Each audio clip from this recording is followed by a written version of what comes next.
is the Big O Show.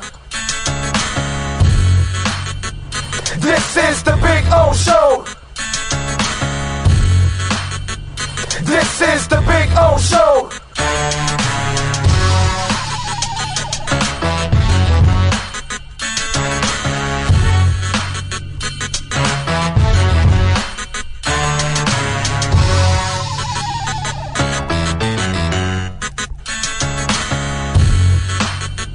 This is the Big O Show. This is the Big O Show.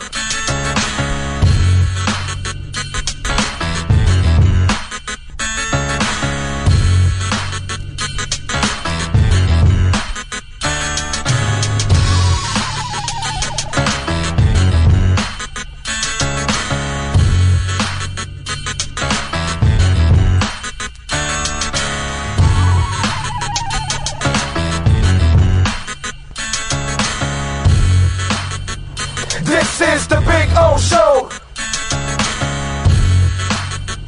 This is the Big O Show. This is the Big O Show. This.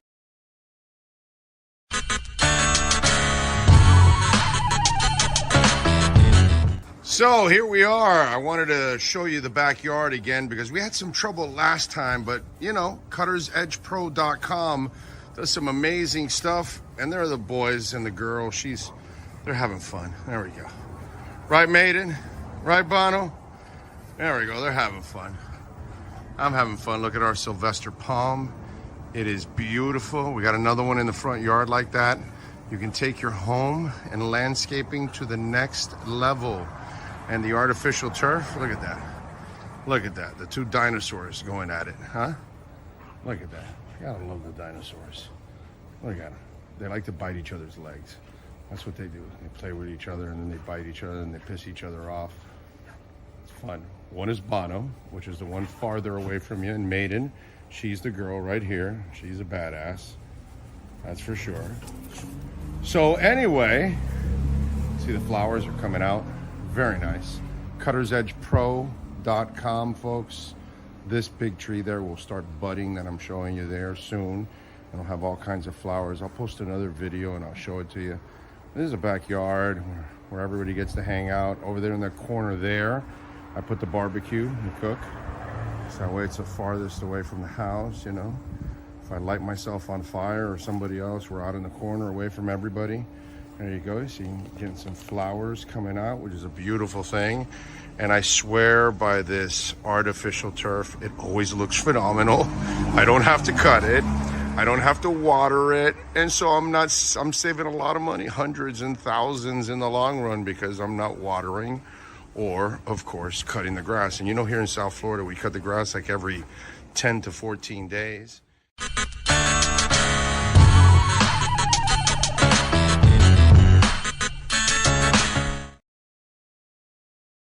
There's no need to drive around South Florida wasting valuable time looking for a new or certified pre-owned Acura. Go to the #1 volume sales dealership in the Southeast United States. Craig Zinn's Acura of Pembroke Pines. Purchase with pace and space in a dealership tailored to your needs. From home buying to providing that personal touch. Contact the 2020 Satisfaction Award winner Craig Zinn's Acura of Pembroke Pines. 888-776-5123. That's 888-776-5123. Or visit them at 15601 Pines Boulevard in Pembroke Pines.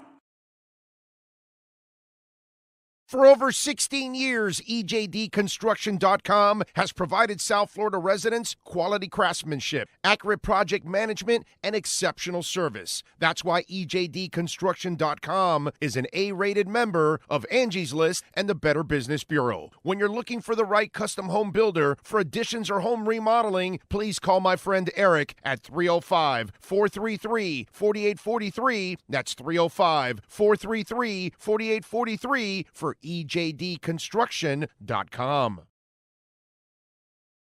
When presenting an award to an employee, athlete, executive, or fantasy GM, make sure you call Orvieto's Awards and More. For 35 years, these custom award specialists have been providing plaques, trophies, custom framing, while providing state-of-the-art laser and computerized engraving, UV printing, and glass crystal etching. They do all their engraving and printing in-house for quality control. Call Charles at 305-949-8098 or visit them at orvietosawards.com. Orvieto's Awards and More, where recognition is rewarding.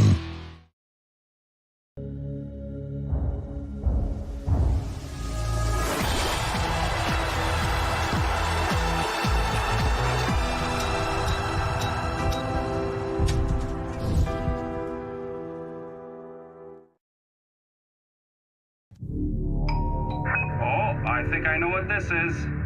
Houston, we have a package. Hello? No matter where you are, the Sloman Shield home security system guards your home. With next-gen perimeter protection, 24/7 monitoring, and interior motion sensing. And right now, get a free Sloman Shield security system and doorbell camera, all professionally installed, for free. Shield your world, the Sloman Shield.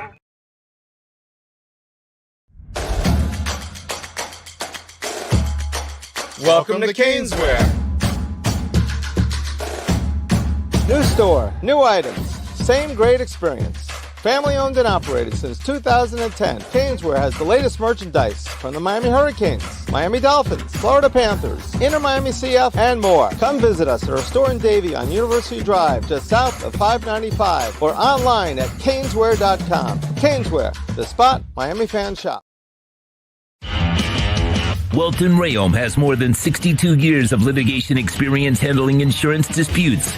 They're committed to resolving even the toughest insurance claims quickly. Call them for a free consultation. 954-966-4646.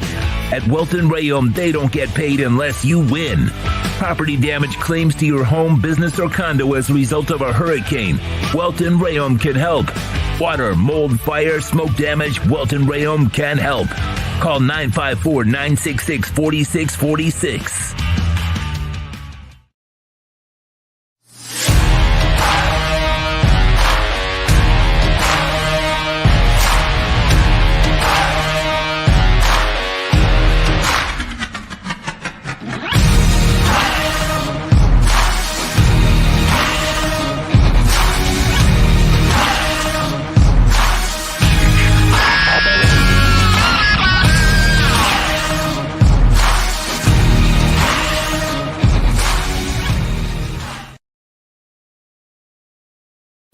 Statements or beliefs expressed on the following program by the host, guests, or callers are not necessarily the opinions of FantasyAccess.com, Media Group Inc., ownership, management, sponsors, or website.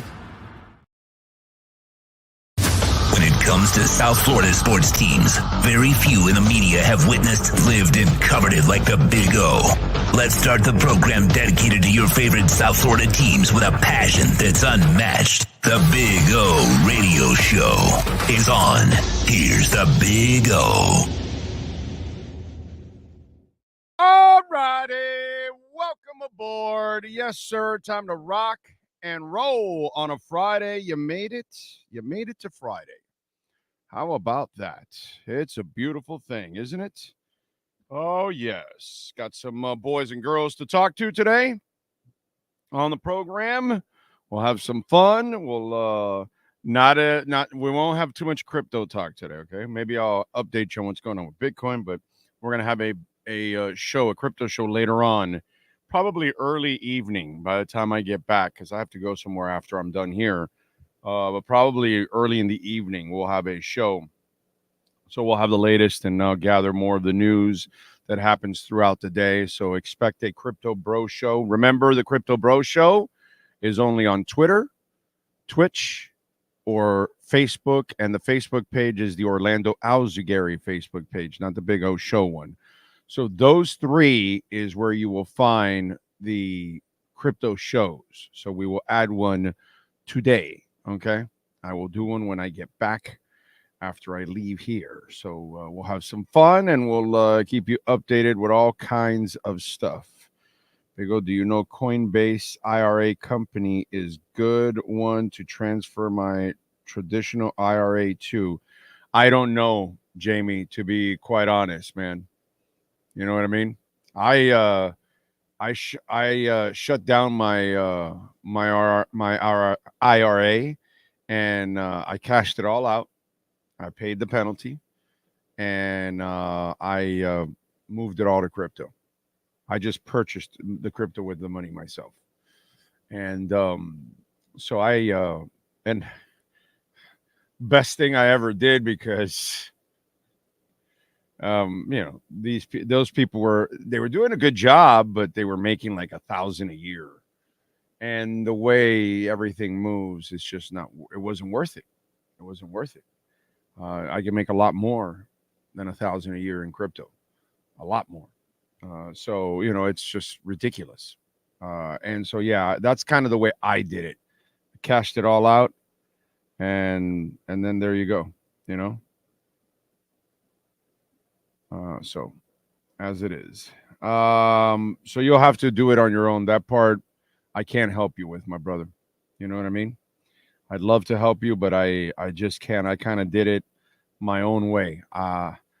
A los cojones is how I did it, basically. So that's kind of the way I did it. But that's just me. I don't suggest anybody to do what I do. You know what I'm saying?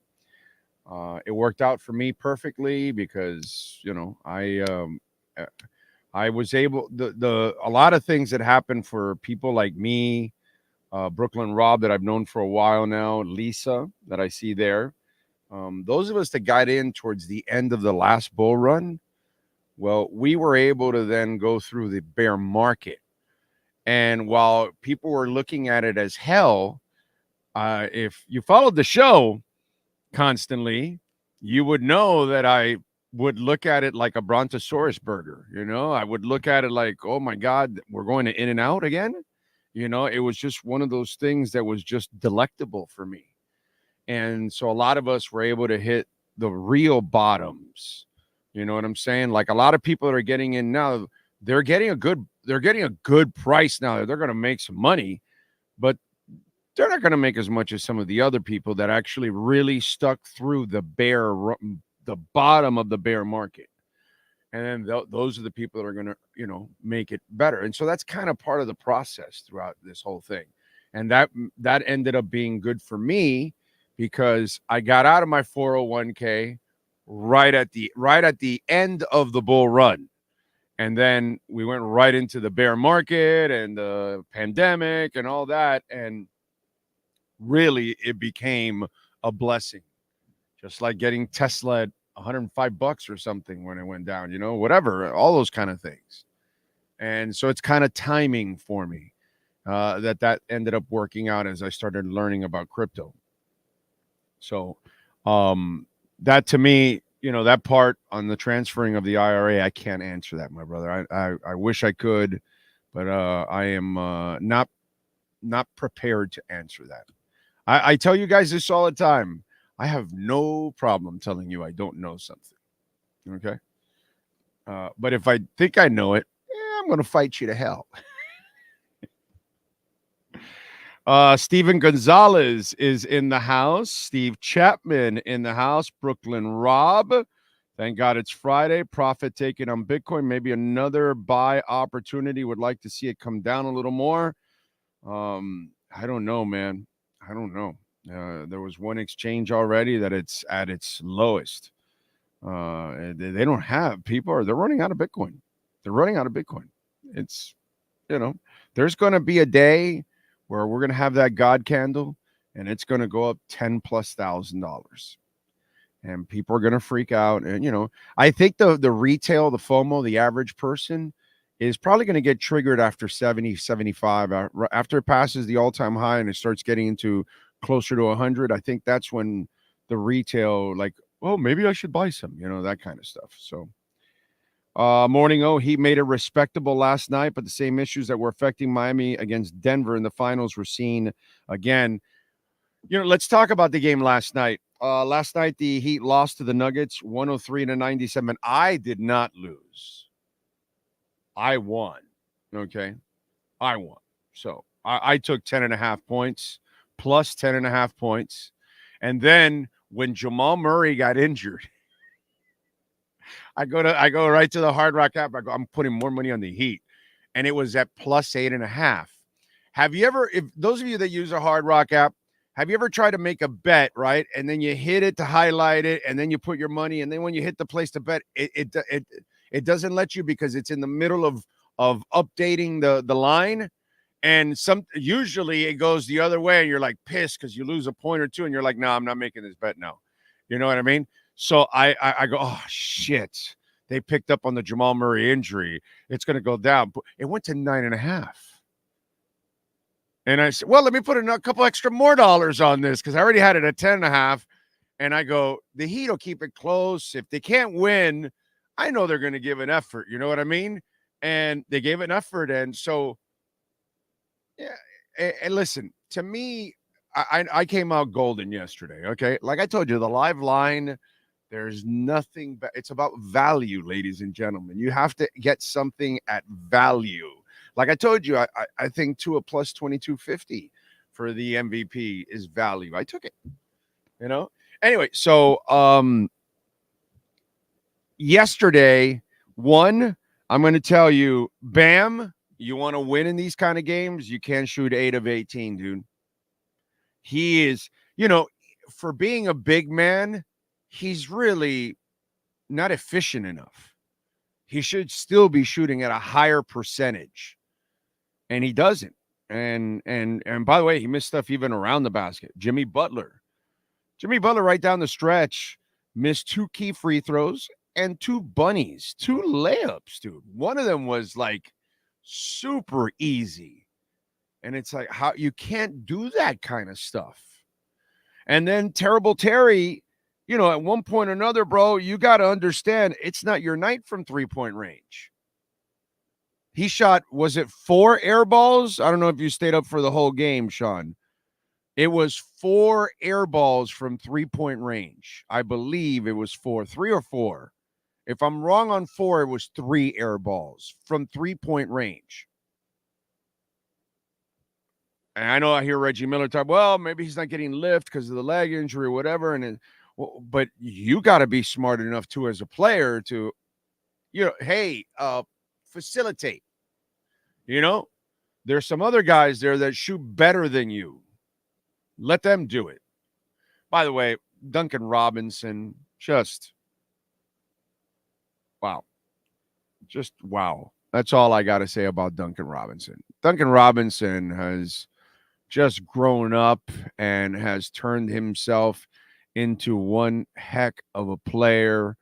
Last night, he plays 36 minutes, has 12 points, 5 of 9 shooting, really didn't shoot enough. Had 3 rebounds, 3 assists, 3 steals. It's just, he's really, and I think when Duncan Robinson is only shooting 9 times, I don't think you're running the offense the right way. When Terrible Terry is shooting 15 times, I got a problem with that. And that last air ball, they looked at, the camera went over to Spo. And, Spo stays stoic, right? No matter what, Spo stays stoic. He's not going to go, what the hell are you doing? But there was like a look in his face still, like, damn, I wish he wouldn't have done that. I wish he wouldn't have shot that ball. That wasn't the right decision at that moment, because he really just, it didn't need to be hurried that much. And you could have tried to fight for a better shot. You know what I'm saying? So, but last night you had your moments. Caleb Martin again almost gets injured. Caleb Martin, I love Caleb Martin, but he has this thing with, getting injured, and he's like Tyler Hero Jr. He stayed in the game, so it's fine. But I was already like, damn, really again, dude? Like, you better stay in the game. So yesterday they kind of fell apart with different individuals, mainly Butler, Bam, and Terrible Terry. So, and I expected Terry, which it's going to take some time, to become a more efficient player here. I like everybody does, like every player does, except for, Thomas Bryant or something. Very few players become better players here. Maybe it'll take some time, but the decision-making last night was absolutely head-scratching by him in that moment, in that game. And that's one thing that I would have to complain about with that. With Bam, he plays small, dude. And there, I get it, bro, that you're dealing with some size there, but I need you to, play with some more cojones and get it done. 8 of 18 does not get it done, and Butler 7 of 17. You might beat a lesser team, but you're playing the Denver Nuggets. So, I just saw it without the Jamal Murray injury. I was like, hey, this opens it up for them for the second half. Now it opened it up for my wallet. I had no problem with that. I don't know if any of you took advantage of it, but thank you, Live Line. Thank you, Live Line. And remember the Hialeah Park app, the gambling app, which, by the way, that's how I won, and I got my no regret first bet for $100. So, telling you folks, check it out. Check it out. Check it out there. Use the QR code. Go to the Hialeah website. If you happen to have a Hard Rock account, don't use the same email or phone number that you use for the Hard Rock account. Use a separate one, and that way you can get the $100 no regret first bet. All right? There you go. What else do we have going on? Taylor is in the house. The Panthers, yes, they are, man. Reinhardt is just amazing, dude. 41 goals already. That was awesome. And they won in a shootout. So they got it done. They're tied for first place in the conference with the Bruins. The Rangers are behind them. So Panthers, we have a team that can win the Stanley Cup now because they are tough enough and offensively potent. They have the combination. They have the technology. We can build them stronger, faster. Dun, dun, dun, dun. Brian Landis, Sweet Baby Ray. Jamie Zoria is in the house in San Jose. One-Eyed Jack. I bought more Bitcoin last night. What do you think? The new dip will be around 61K. I don't see us going lower anymore. There could be some dips, but there's not going to be much fluctuation, like big dips. Those days are done. Institutional money is pouring in.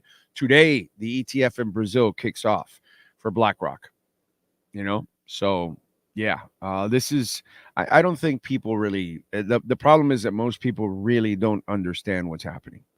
So, I am not a financial advisor. All I would tell you is scoop up as much Bitcoin as you can get. That's all I can tell you. Whatever you can afford, go buy it. Not a financial advisor, but 95% of the people, maybe even higher now because we're already in the 60s, are already in the green in Bitcoin. That's all you need to know. That does not happen with the US dollar. But, let's see. Lisa Rose, Cap for Life, Kyle Cockrell, Ray Varnikas, Cosa Nostra, Luis Benito, Luis Berriel, Big O. Our Panthers have shown nothing but resiliency in finding ways to win. Jasmine has been great, taking profits little by little and keeping my Jasmine. Happy Friday. You see it's pumping a little bit today. It wants to go. It wants to make that move to 3 cents. Yeah. I'm letting it ride. I haven't taken any profits from my Jasmine at all. Because it was at, 20, 25, 30 cents, 35 cents. It had that kind of a floor before. So I think it's going to go up several cents. And then I'll start to take out some profits. But hey, everybody does it differently, and God bless you, bro. You want to get your investment out as soon as possible. I would do the same thing. That makes a lot of sense. Ty Crook is in the house. Eric Trujillo is there. Says, let's go crypto. Time to hunt. There we go. Ryan AP. Chet versus Wemby was a good watch last night. Okay. I didn't watch any of that. Devin Jordan is in. Gus 1388. Jesse M. Terry Short Rosier. Airball Terry. Luis Benito, that's so funny. Terrible Terry. I laugh every time I hear it. He was terrible last night. I mean, his decision making and his shooting. Duncan Robinson, a very poor man's Reggie Miller. Dude, Reggie Miller never even played any defense at all his entire career. Like none. Nada. Nay. He might flop or something for you, do like a really good acting job. Duncan Robinson is a better rebounder, a better defender than Reggie Miller ever was. He's better than Reggie Miller as an all-around player, actually. Okay? The shooter is the shooter, and you got to give Reggie that until, Duncan has to have those kind of moments in order to take that away from Reggie. So Reggie's the better player because you're going to give him the shooter part. But I got to tell you something. I see a much more complete player from Duncan Robinson right now, and I watched all of this guy's career, and I'm telling you, Reggie Miller was never a complete player. He was a complete one-way player, a shooter running through picks, not really necessarily a guy who's going to dribble and find his shot all the time. But, I'm telling you, man, Duncan Robinson has turned into a much more complete player than Reggie Miller was. At least from what I remember of Reggie Miller, deadly ass shooter. That's all I can give you from him. Devin says the Miami Heat will be okay. They were 5-1 on the road trip. Terry missed too many wide open shots. He just shouldn't have taken them, Devin. At one point, you got to stop and say, I'm 1 of 5. I'm 1 of 4. Let me pass. No, let me go. 1 of 6, 1 of 7, 1 of 8. And no, bro, no. You got to, no, you can't do that. Caleb Martin, they call me Mr. Glass. I'm excited for Jovic to. Oh, yeah, bro. I love Jovic. I would use him more, too. Miami Breaker 305 sends us a little love on the super chat. He says, tipping the crypto bartender, Jasmine going up, holding. There you go. There you go. Jasmine's going to run, man. I think it's going to run. Pipe Man Slim says, what up, oh? Keep up the good work, bro. Lost 5 pounds fasting. There you go. By the way, I went off my schedule. Yesterday, remember I told you I ate once yesterday. And so today I'm going to eat a couple times. So I was lucky. My daughter had her lunch break lunch break, but it's still kind of in the breakfast time. So she brought me like minutes before the show started, she brought me a chicken biscuit. So I actually ate something in the morning, which I haven't done that in a few weeks. So there, that'll put, but I only ate once yesterday. A good meal, but I only ate once. I ate a big meal, but only once. So yeah, the fasting is working out. So that's pretty cool. I'm glad it's working out for you, Pipe Man Slim. Keep it going, baby. Keep it going. Let's see if we can all get a little thinner here in the process. I know it's like I can't wait to get my foot, back to working like I can walk, because I'm just looking forward to taking walks now and sweating my ass off. And because, by the way, let me say something responsible, because I said something irresponsible yesterday about what I'm doing. Okay. I'm fasting. And I'm eating 2 meals in a 4-hour period between 3 and 7 p.m. That's what I've been doing every day. Today, I got off a little bit on the beaten path. I'll eat again in the afternoon and probably won't eat again. But remember, I'm not exercising. So if you're going to add exercise to this, you cannot do what I'm doing. You have to eat more, because you're going to be burning calories. You're going to need, you're going to need more for energy purposes and all that. That would create an imbalance. So I do want to remind you that, yes, I will be fasting once I start exercising, but I will increase what I eat a little bit, because I'm going to need it in order to continue to exercise. Okay. Because right now I can't exercise. I can't walk. So this is why, in order for me to lose weight, I have to be really disciplined and stay within a short window of eating and then let my body burn fat for 20 hours. And so that's what I do every day. So I have a 4-hour window to eat, and then I have a 20-hour window where my body burns fat. Now, I'm not exercising. Once I exercise, then I have to increase the intake of food, okay?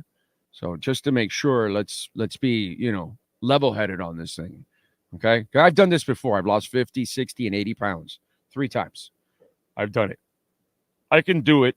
It's, once I focus on something and I lock myself in, then I attack it and then I do it.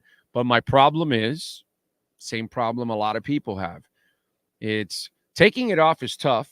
Some people can't take it off. I can take it off. Thank the Lord. I've been able to do it. It's keeping it off. That's really my problem. And so this time I have to learn, because I'm just at an age that I can't afford to do it anymore. I just can't. So I need to get rid of it, and then we go. Let's see. What up, everybody? Have a good weekend, says Nico. Drago is in the house. JP Parrales, I Trust Capital is my choice for crypto IRA. I've heard a lot of good things about I Trust Capital. I can't vouch for them because I don't know, but Jay Parrales is talking about it, and I've heard a lot of good things about them. So I Trust Capital might be one you want to look at. That Parrales he's got a nice suggestion there, man. Nice job by you, Jay Parrales. Rosendo is in. Spring is around the corner. Enjoy your weekend. Yes, sir. You too, Rosendo. Think Blue Dodgers. Shout out from the San Fernando Valley in Los Angeles. Walter Olivares. Anthony B. Twitter X payments going live soon. Will send Doge past its all-time high. Well, it's the only way, because he's the only one that's going to keep that thing alive. Edward Thurston House says, good morning, Big O. Got some Jasmine. Hopefully it takes off. Okay. Good luck to you, sir. Sosa says, it's all about consistency when it comes to sticking to the right diet. Yep. What about the carnivore diet? What, just meat, you mean? Yeah, I'm not doing that. Yeah, I'm not doing that. I include all kinds of stuff. I'm not going to do that. So anyway, but good luck to all of you out there. Okay. Good luck to all of you out there. Let me tell you a little bit about Cutter's Edge Pro. If you're looking for landscaping for your home, okay, for your HOA complex, your business, whatever it is, folks, call the great people at Cutter's Edge Pro. Go to their Instagram page. That's, to me, that's where you get to see the art, the professionalism, the work ethic, the results there, because there's so many pictures of all the work that they do and how professional it is and how amazing it is and how well it's done. And that's what's going to happen when they walk away from there. You're going to go, wow, this is these people do it the right way. So call William Quigley and the great people, Mike, all the great people out there at Cutter's Edge Pro, 954-472-0622, tree trimming and removals, landscape design, synthetic turf. Oh, man, the synthetic turf is awesome. If you own dogs, you're going to love it because it's so easy to maintain. You're never watering the grass. You're never cutting the grass. And the best part is your dogs or you, when you go outside, you're not going to bring any dirt inside. You're not going to bring anything inside. So the wife is going to love it, or whoever is the one that's cleaning the floors, because they don't really like it when the dogs come back and they bring some mud and all that kind of. That's not going to happen with artificial turf, and it always looks impeccable. And you never have to do anything. That's it. It's amazing, and you'll save thousands in the long run because you don't have to water or cut the grass, which is what we do practically every 2 weeks here.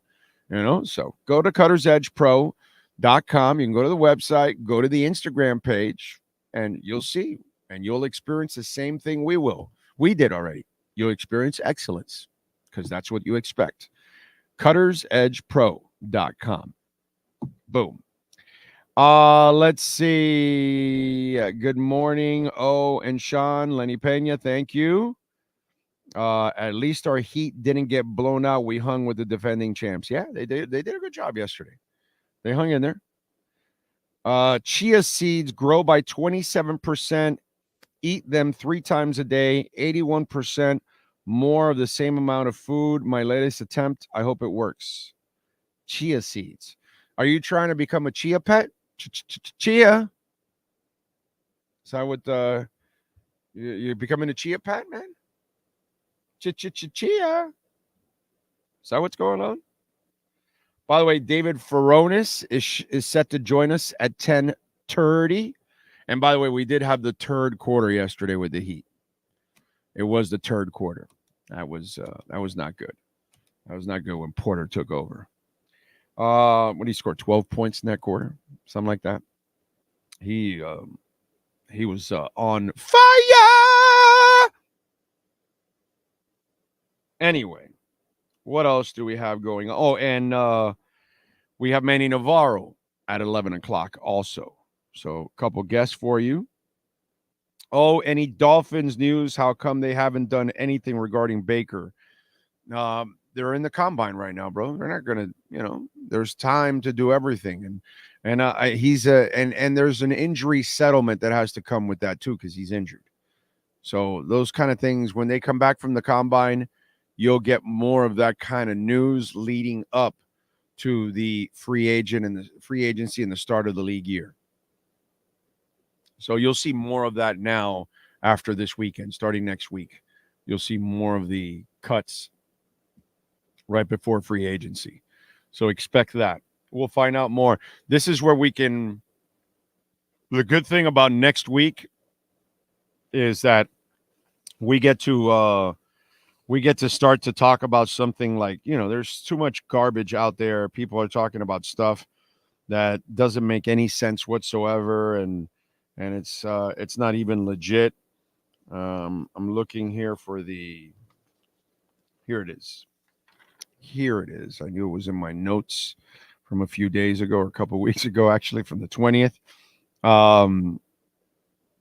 March 5th is the deadline to designate franchise and transition players. So next week we'll find out about that. Who gets tagged? Will Wilkins get tagged? All those kind of things. Then March 11th through the 13th, they start talking free agency. They start talking contracts. The 13th, noon or whatever, that's when you can start to sign them. And then, the signings start coming in and all that kind of stuff. So that's the good thing. Next week will be the week we will then start to talk about players cut from the Dolphins and other players cut from other teams. And then the following week, we'll get to start to talk about the players that Miami and others are signing and who they're going after. And then when we get through free agency, that we're pretty clean, then we work our way. Now we start focusing on the draft. Okay, they signed or traded for a tight end. They're not going to go for one in the draft. So now we can focus more on corner, whatever. You know what I'm saying? Linebacker, defensive tackle, offensive lineman. They have several needs. They can go in many directions. But you know me, I don't like wasting time and talking about bullshit that doesn't exist or is not going to happen. You know what I'm saying? Like cap crisis now. There's no cap crisis. Now, if you're wrong and you just want to continue talking about that bullshit, you can go ahead. But, that's kind of the way it goes in this world. You just don't admit you're wrong. You know what I'm saying? Because there's no cap crisis. Miami can easily get under the cap. But let's, create the controversy that there isn't any there. That's kind of the way it all rolls now. So that's what we're waiting for. So let's get through the process so we can talk about the each stage with substance behind it. You know what I'm saying? Instead of let's just fill space or fill talk time and come up with all kinds of hypotheticals that there's no chance. The whole Jalen Waddle shit. They're not going to trade him. There's no thought of trading him. There was never any thought of trading him. And why does it become a subject? Because some idiot former GM, who reads fantasy magazines, he's the one that throws out something stupid on air. And then media's got to fill space. They're bored in the offseason, so let's write a Jalen Waddle story that shouldn't be even talked about because there's no discussion, there's no consideration, they're not trading him at all. So why would you even bring this up? Because some dude who's a wannabe throws it out there, irresponsibly. This is the kind of shit that goes on way too much. All right, let's do it. Let's get to talk a little Dolphins football with our Welt and Rayom Miami Dolphins report with the one and only David Furones. All rise, football fans, as the Welt and Rayom Miami Dolphins report with David Furones is in session. Welton Rayom has more than 62 years of litigation experience handling insurance disputes. They are committed to resolving even the toughest insurance claims quickly. Call them for a free consultation. 954-966-4646. Here's Miami Dolphins insider David Furones. All right. How you doing, my man? How you feeling? How was the shrimp cocktail? Oh, shrimp cocktail, man. That one gets to me. In the past, I don't know. This year, I don't know if they had extra sauce. They had a little something extra kick to it. But, man, I was getting teary-eyed from it this year. Last year, I remember I took one for those that don't know, we're talking about St. Elmo's shrimp cocktail in Indianapolis, a staple over here. I had one night, but maybe I didn't have that much sauce. And I was like, oh, it ain't nothing. And then the next day, they were handing out samples at media availabilities. And that one got to me. I was like in the middle of the whole room, just like I had to stop. They got me the first time I went with Jason Cole. It was Jason Cole. It was Alex Marvez. Nice. I don't know. It maybe Darlington was on the beat at that time. But it was like 7 or 8 of us, right? Back in the days when we used to be able to really cover the Dolphins and a lot of people on the beats used to go, those days when there was more money available. Anyway, so it was a big group of us and it was my first time. This was over 20 years ago. And Cole's like, oh, yeah, no, you got to try the shrimp cocktail, but you got to try it, the sauce because you got to lay into it. And I had no idea, dude. And I'm a huge shrimp cocktail guy. I have it every time I go, but I'm prepared now. And I'm treating it like regular shrimp cocktail sauce, and boom, bop, and my eyes just lit up and cried and everything because that thing, it opens because it's like it has wasabi in it. Right. It's the wasabi cocktail with wasabi in it because it opens up your pores. Like, brother, you can breathe really well once you have that shrimp cocktail. So, yeah, I got, and then I've gotten several people over the years as I take them over to St. Elmo's and when they don't know what the shrimp cocktail sauce is, but get their reaction. But it is phenomenal. Yeah. I mean, it is freaking phenomenal. I feel like I think it is akin to a non-drug addict way to experiment. Yeah, because you're feeling these weird sensations that you can't control. No, and it's only for a few seconds, then it goes away. But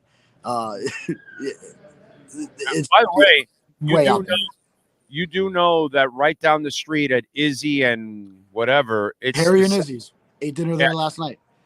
Okay, you know it's the same owner, right? It's the same company, and you can get the same shrimp cocktail there and all that. Right? Stuff. Yeah, I saw it on the menu and everything.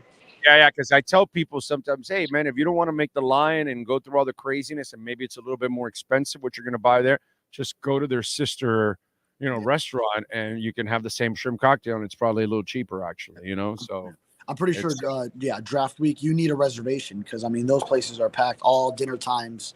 So you can't find it. You go from like 5 to 9 p.m. and then you won't have any spots open if you haven't reserved something ahead of time. They still have the upstairs open at St. Elmo's, the bar? Oh, yeah. Right. Oh, so many rooms. It's because it's like you go upstairs, you go down like a hallway of dinner tables, and then you go across another hallway with a bunch of pictures of famous people that have been there, another room that's set up similar, another stairway, and another back room. it's wild of it. I love their setup. Yeah. Well, because it's old school. It's an old school.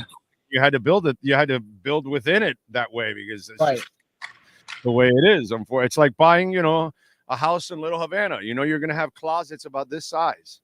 And so, there's no such thing as a walk-in closet in Little Havana. It's closets that are you can fit like 3 shirts, and then you got to go find another closet. I think if you have a walk-in closet in Miami-Dade County, it's an efficiency, and then you just rent it out to somebody. Right, basically for like $2,100 a month. Yeah, you can do that. That's that will definitely work out. All right. So, what have you learned this week from the Dolphins? What's your gut tell you about something? Give it. Yeah, I mean, the top of my head would be Tua Tagovailoa. This contract it seems like it's getting done, and he's going to get paid the big money, bigger than we talked about on here. So if people who are hopeful of the $45 million, then I think no, it's going over the $50 million in average annual value, and then it'll reset where the Dolphins stand. It'll help in the short in 2024, but then after that, it's going to get more difficult for the Dolphins to make other maneuvers in future off seasons. Well, that's how it always is. Yeah. Anytime you sign a quarterback, yeah. You want a quarterback or not? And so I'd rather go with Tua than what I've had here the last 30 years. Yes. I'm pretty fine with that. And I understand, at first I had my own trepidations about giving him a long-term contract right away at the end of the season, but I quickly changed my tune because 1, the team needs the cap space. 2, people are freaking out about giving him $50 million. That's what every starting good quarterback is going to end up getting. And really his deal 3 years from now will not look, ridiculous because of the pace that these contracts are going.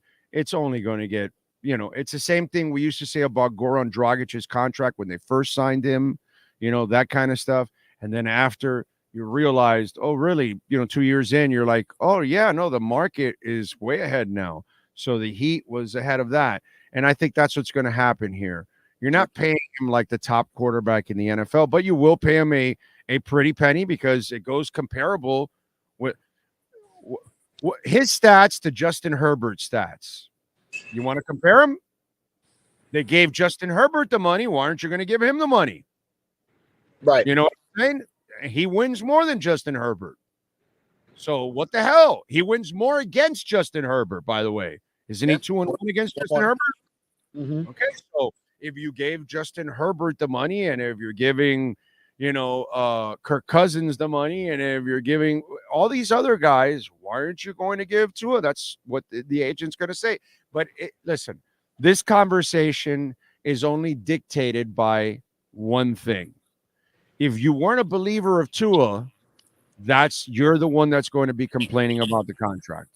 If you were the believer of Tua, which is the minority, right, or maybe half, you're not going to complain about the contract because you're going to look at the last 2 years and say, this guy was in the MVP talk. We even had a quarterback post Marino. They've never even considered him to be in the MVP talk. Never, no quarterback that's been here. So, you know what I mean? It's just ridiculous. Yeah, and then you look at contracts like Josh Allen and Patrick Mahomes. Those were set out a couple years ago, and then they are now just being thwarted by the contracts that we have now. So those two were like average annual value in the mid 40s. So then now last offseason, that's when the 4 quarterbacks, Joe Burrow, Justin Herbert, Jalen Hurts, and Lamar Jackson all hit over 50 in average annual value, sort of breaking that barrier. So then, yeah, now it makes sense that to be in line with that going forward, then yeah, top of the line comparatively is what you'll need, and then that will soon be outdated. And then in a couple of years, you're seeing way bigger contracts for every guy that comes up. I talked about this yesterday. I thought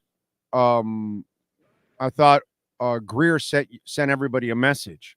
If you really listen to what he was talking to you guys about in that roundtable, he gave you nothing on everyone, nothing except Tua. Right. Notice how Tua and Jalen Waddle. that's. But we knew. Yeah. A fucking stupid question. Okay, it was fucking stupid to be asked. It was fucking stupid to be brought up. It's just stupid to be a part of a conversation or any article or any kind of rant or anything like that. This is just people following Mike Tannenbaum's stupidity, because that's not even, brother, I don't even put that at any weight on that shit.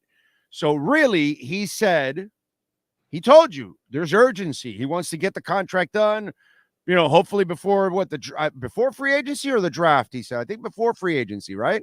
If not the draft, but we'd like to get it done or some crap like that. No, for the Tua contract, no timetable.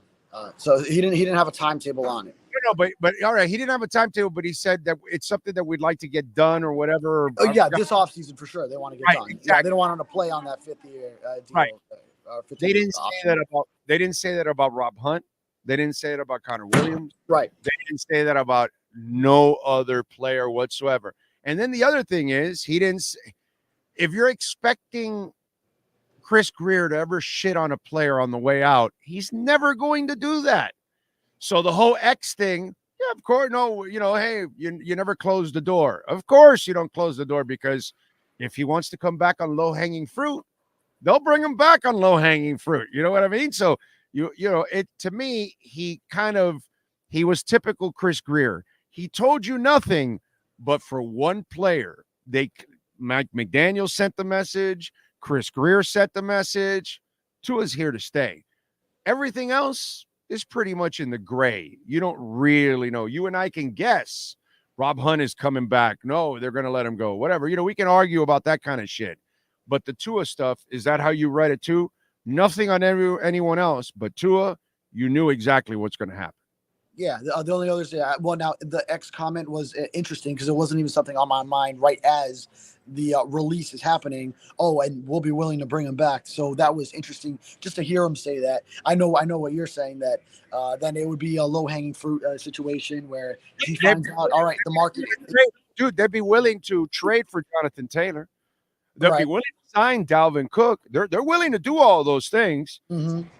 The part that people didn't understand constantly, that I kept sending the message, it's at their price, not what, all these people are right. Oh, they're dying to trade for Dalvin Cook. And I'm like, no, they're not, dude. They're going to wait for low-hanging fruit. They're not going to pay for the guy. You know what I'm saying? And it's the same thing for other guys. This is kind of the same thing for X. Would they like to bring him back? Of course. But it's going to be at a majorly reduced number if he wants to come back. If X is chasing money because he's got all those baby mamas, I think those days are done here in Miami.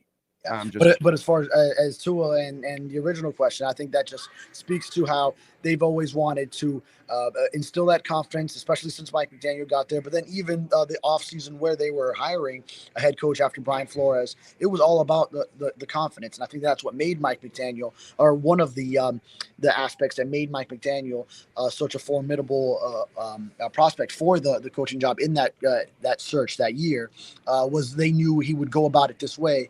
And even then, that Chris Greer, when they put out the statement that offseason that we're looking to stick with Tua, that was after 2 years when he was under Flores and everything else. So every offseason, that's been consistent, is showing that confidence in Tua.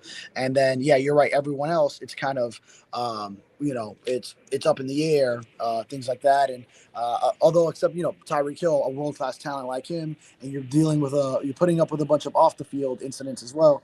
Then Chris Greer didn't want to comment on that, looking for more information, but still adding though that he's a great player. And honestly, when you have a great player like that, then you're going to put up with more of the off the field drama. Yeah, I'm with you there. Well, you've been able to walk around and hang around at night, and have you been able to gather any information or gut feeling on outside of Tua, who's staying and who's going? You got anything on that?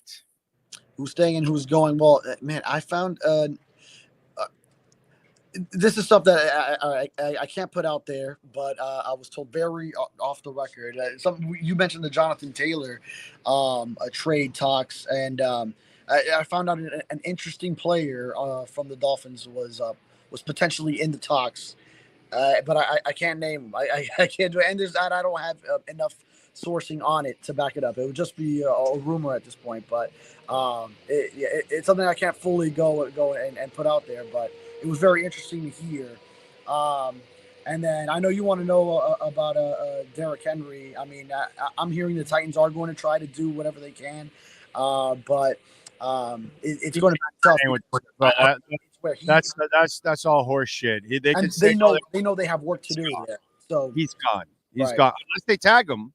Right. Unless they tag him, but he's gone. He doesn't want to stay there. He knows they have no shot at winning a title. You're bringing in a new coach and new everything, and you know they don't have a quarterback that's ready yet right now. You don't even know if Will Levis really is the guy yet. So there's that's all smoke and mirrors. I'm talking about our own guys. Yeah. Connor Williams. To that point, just to finish up on there. To that point, it was put to me from someone actually in the Titans organization that they know they have work to do there, but they want to bring him back. But they know they have work to do essentially. So when someone from there is putting it like that, they probably know it's a long shot to bring him back. So why would he come back? Yeah, it's for him to come back. Yeah.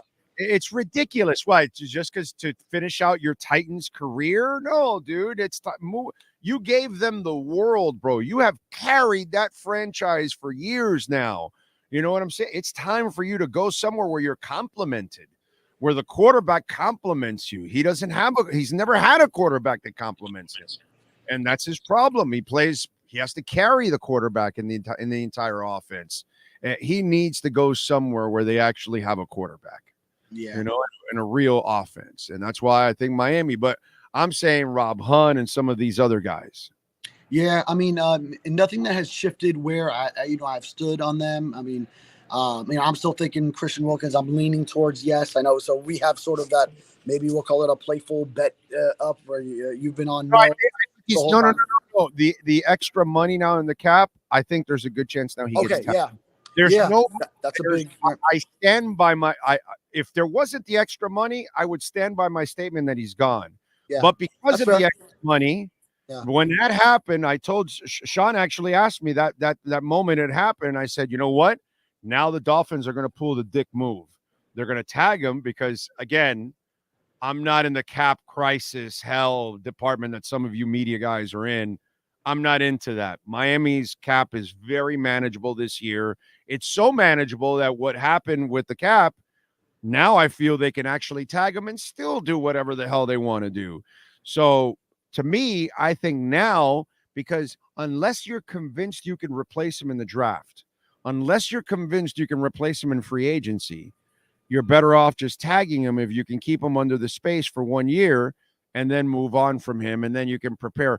This year, you'll go after a linebacker. You'll go after another corner. You'll go after an offensive lineman or something. And then next year, you could go after the defensive tackle when you have your full allotment of picks and you let go of Wilkins, that kind of shit. So that's why I think now with the increase so much in the cap, I think now there's a possibility that he can get tagged. If there wasn't, I would have stuck to my guns. No tag, and I'm still sticking to my guns. There will be no long-term contract. I'm ultra convinced of that one. I've been ultra convinced of that one from the get-go. Okay. Yeah.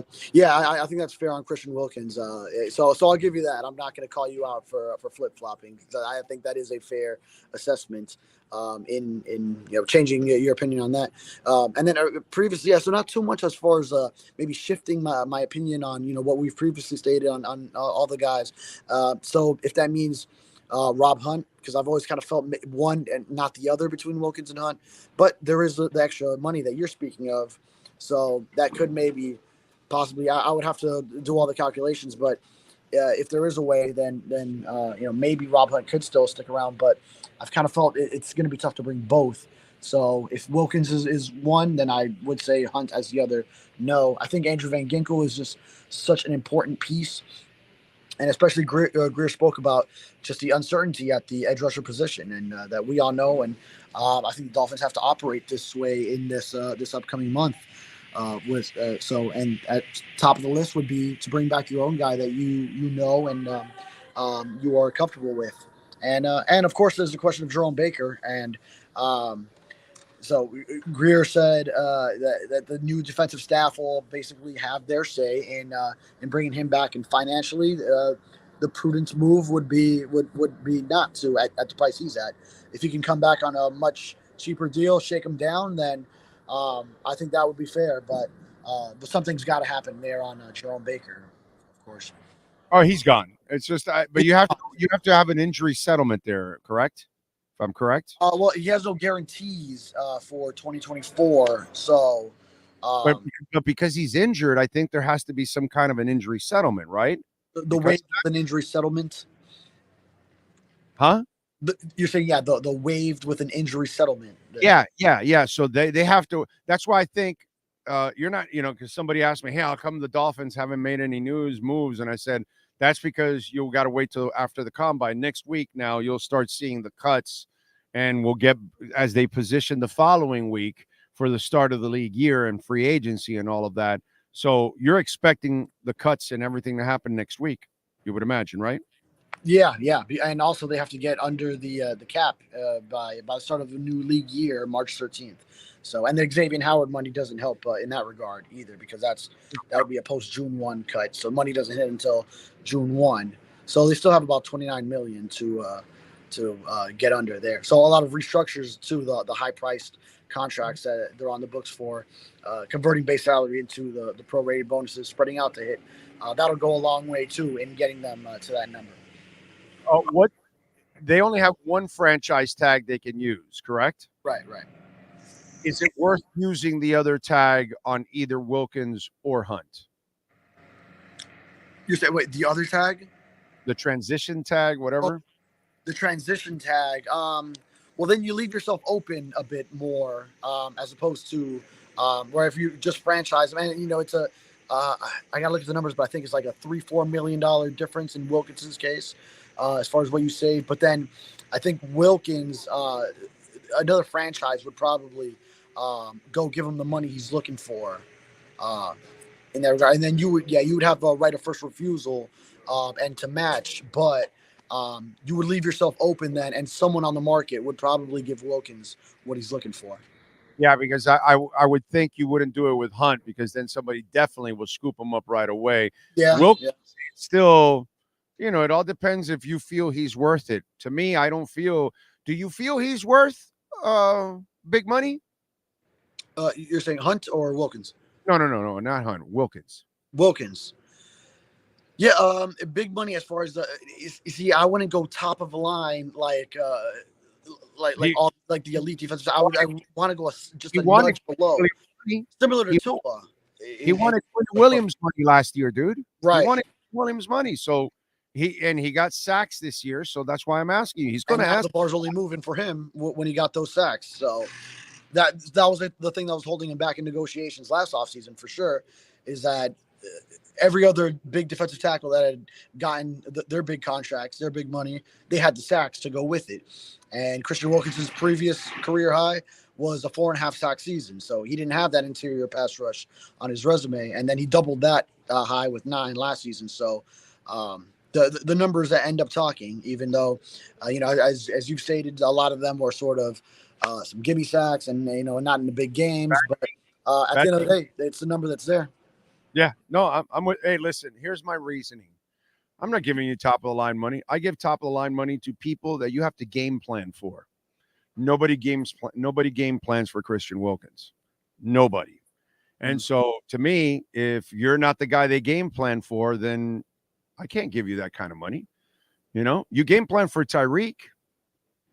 Yeah. You game plan for the corner. Yeah, you better game plan for those guys. You game plan for Derrick Henry. You know what I'm saying? Certain players you game plan for. And Christian Wilkins is not a player that the offensive unit is, we got to get this guy will wreck our offense. No. And it was telling that, Zach Sealer got his money last offseason. And so as those talks with Wilkins last year didn't go anywhere, and Dolphins made their offer, and Wilkins felt he deserved more. And then they said, okay, well, we're going to go ahead and secure Zach Sealer at more affordable rate. And Zach Sealer, actually, he had 10 sacks last year. So for Wilkins at his 9, Zach Sealer even one-upped him at a much had an interception and a touchdown too. Yeah, touchdown. Yeah. Okay. So yeah, big I mean, moment too. yeah, Sealer's been the better player actually, right. and he gets paid half the money that less than half the money this guy's asking for. Right. Less than half the money. Yeah, that's the other thing about, you're overturning the cart there a little bit, because Zach Sealer's next to you, outplaying you almost, and he's getting paid half. That's why it's very dangerous also paying him that kind of money. That's why I'm convinced they won't give him a long term, but they will help themselves by tagging him for one more year if they don't think they can replace him. That's kind of I think you go the 2 routes, whether it's the tag and then it's just 1 year and you play it like that, or then if now the long-term deal probably wouldn't be what you want from the Dolphins perspective, but then it could help them in the short-term 2024 cap space. But then you're really digging yourself deep in future years, especially once you're also already paying Tua. So there would be a lot of challenges in future seasons, but that would provide relief for this offseason if you want to really just make it a one big shots sort of 2024 season. I like to take things as they come and not get ahead of myself on certain things. Yeah. So a lot of people are, and one of them is this. Well, what do you think they're going to do in the first round? Well, I don't know yet. I got to see what they do in free agency first. Yes. And then I can figure things out. Okay, having said all that, I don't want to get too much into that like that. But from what you've gathered, with the 21st pick, what is going to be the kind of positions that might be healthy enough to be there at 21 for the Dolphins? Yeah, I mean, offensive lineman, possibly a third receiver, although I was just in media interviews for prospects, wide receivers were talking. LSU wide receiver Brian Thomas, who had been in mock there. The Dolphins haven't even talked to him. No formal meeting with him here at the Combine. So that was intriguing. They might be looking at. I would go for a receiver. I would go for a tight end. Yeah. I always found Bowers right. is the only one, and there's zero chance that he gets out of the top 10. Yeah. Right. And I think I've seen it mocked where 15 to the Colts, where if he drops that far, which I agree, I don't see it. He's just too good of a prospect. But if somehow that were the case and that happened, then maybe could the Dolphins move up? Chris Greer is not ruling out a move up, a move down. He's always willing to wheel and deal. So if he gets into that range, and you have a prospect like Brock Bowers, who would be comparable to the impact Sam Laporta had for the Detroit Lions this past year as a rookie, if not maybe even better, because I think he's a better prospect right now going into the draft than last year. Laporta obviously had a tremendous season, but then, you might want to just go ahead and go for that home run of moving up if it's a reasonable amount to get a guy like Brock Bowers. But they could also trade down, and then you end up, because you have a big gap between your second round pick. You don't pick in the third, don't pick in the fourth. The next one is in the fifth. So trading down could offer you more picks in the middle rounds if there's a lot of prospects that they like at whatever ends up being still positions of need going into the draft. A lot of that, like you said, will be settled here in this coming month of March in free agency and with any trade potential. You look at the NFL, San Francisco, they use the tight end, right? They got a pretty damn good one. You just mentioned Detroit. They got themselves a pretty damn good tight end. Dallas Cowboys got some good tight ends. The whole Final Four. Yeah. Philadelphia Eagles. Yeah. They have a tight end. Kansas City Chiefs. They have a tight end. The Ravens with Mark Andrews. Baltimore Ravens have a couple of tight ends because the likely kid did a nice job after Andrews. Mm-hmm. Buffalo Bills use a lot of tight ends. And then the Dolphins, the guy that coaches it, has been in an offense that has always been heavily used with the tight end. Now, they went for Waller the first year. And as I've said many times over, Laporta was the guy that they targeted last year, and they couldn't get to him. I think they will, but the question is what's available in free agency and then what's available in the draft and all that. But Miami has no shot in the draft at 21 because there is no tight end worthy of reaching for. And the Bowers kid, there's no way he's going to fall that far. You know what I'm saying? That just doesn't make any sense. Yeah. It'd have to be a situation where he falls just to a reasonable spot to trade up into, because it's just he's not obviously not falling to you at 21. Get that out.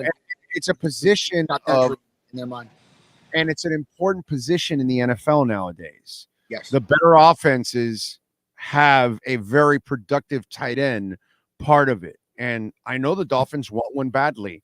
That's why when a lot of people in the media too talk about a third receiver, I think they're missing the boat. They're not going to spend money or a draft pick on a receiver when they have all that money tied up. They're going to spend it on a tight end, because that's a different mismatch that they need on the field. The bigger receiver, the bigger target for Tua. That's the other thing. You need to start getting bigger for Tua.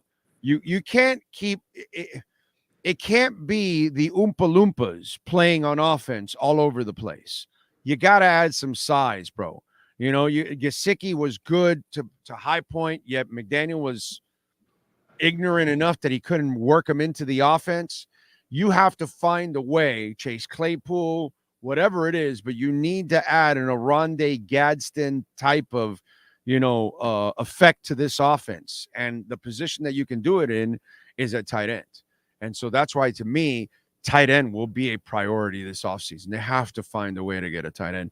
Yeah. Do you know right now what's the list of free agents? Because we haven't found out who's going to get released too. Yeah, there's that. But one guy I was going to bring up is after Bowers and Jatavian Sanders, might be the second tight end in this draft. But obviously there's a drop-off after Bowers, so let's get that clear. It's not a deep tight end draft class, so it's kind of Bowers or nothing in a little bit.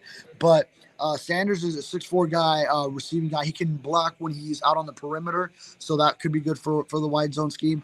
And I found it interesting when I was talking to him at combine interviews that he really liked meeting with the Dolphins and specifically meeting with Mike McDaniel and seeing how similar he was to how he is on TV. So clearly he watched Hard Knocks. So that is telling, though, that Mike McDaniel was speaking to this tight end specifically. So obviously he's not a first rounder, but if, let's say, with the second round pick, if you've already adjusted a lot of other things and you still have tight end sort of pending, then possibly a target there for the Dolphins. All right, what are you working on the Sun Sentinel so folks can check you out, my friend? Yeah, I actually wrote about those two tight ends just yesterday. Tua contract, what it could look like, everything that Mike McDaniel and Chris Greer have tackled this combine. Just a very busy week, and then I'll get into some prospect stuff too. Maybe write something about local prospects here who have mentioned talking to the Dolphins and what it would mean to play for the hometown.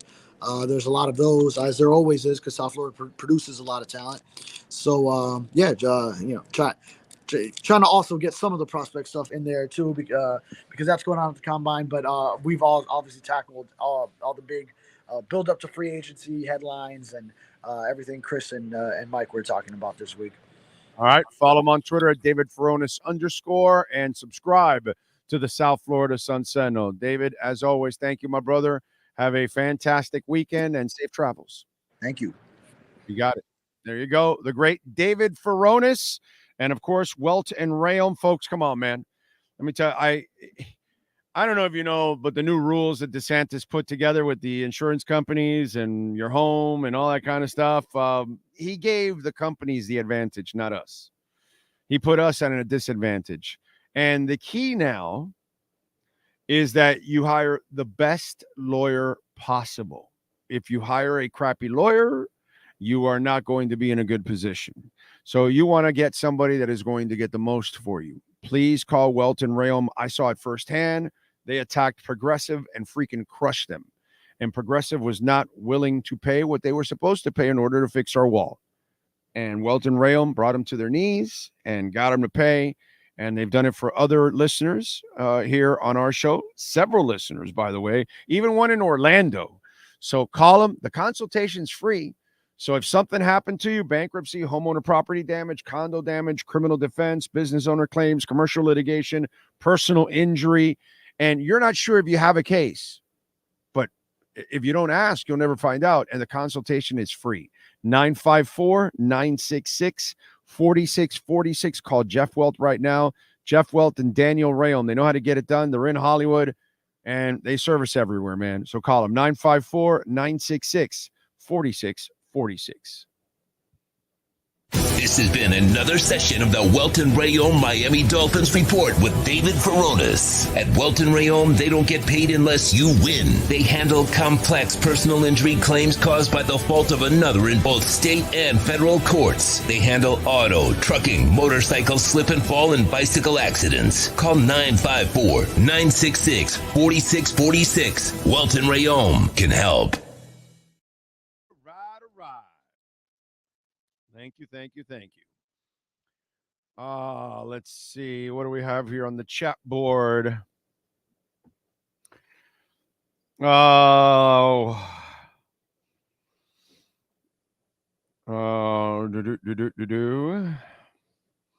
Good to hear some speak the truth on Big Waddle going nowhere. Yeah, that was just a stupid question, man. $6 Million Man reference, always classic. Yes, sir. Brooklyn Rob. Dude 67, Randy Gonzalez. Hope everyone's having a blessed day. Just bought more Bitcoin. Good for you. Josh says, who was the guy who asked so I can bash him? But he used Mike Tannenbaum to kind of offset it. Well, Mike Tannenbaum used to work for you guys, used to work with you. He said, and that's how they used it. But it's really an embarrassing question to even ask because there's zero truth to it. You're so desperate to write something that you got to write that. It's sad, bro. Sad. And, the problem is, sorry, but I have to do this. Some fans, they're just, because it's kind of like life. Some people out there, they're not very smart. And they fall for this kind of shit. And then they go talk to their friend like this is like a real subject or something. People aren't very smart. We got people walking around thinking that Putin isn't our enemy. People aren't very smart. They're tools sometimes. Big-ass dummies. Anyway, Cosa Nostra, Tua has shown more than Hurts, Murray, and Jones. No one was saying don't pay those guys. And Tua, can I tell you something about the Tua thing that I laugh at? And it shows, again, people aren't very smart. Okay? People aren't very smart. Okay? Tua can't win playoff games. He's only been in one. He didn't have a playoff team the first 2 years under Flores. And plus, with Flores and that offense, where were you going? Nowhere.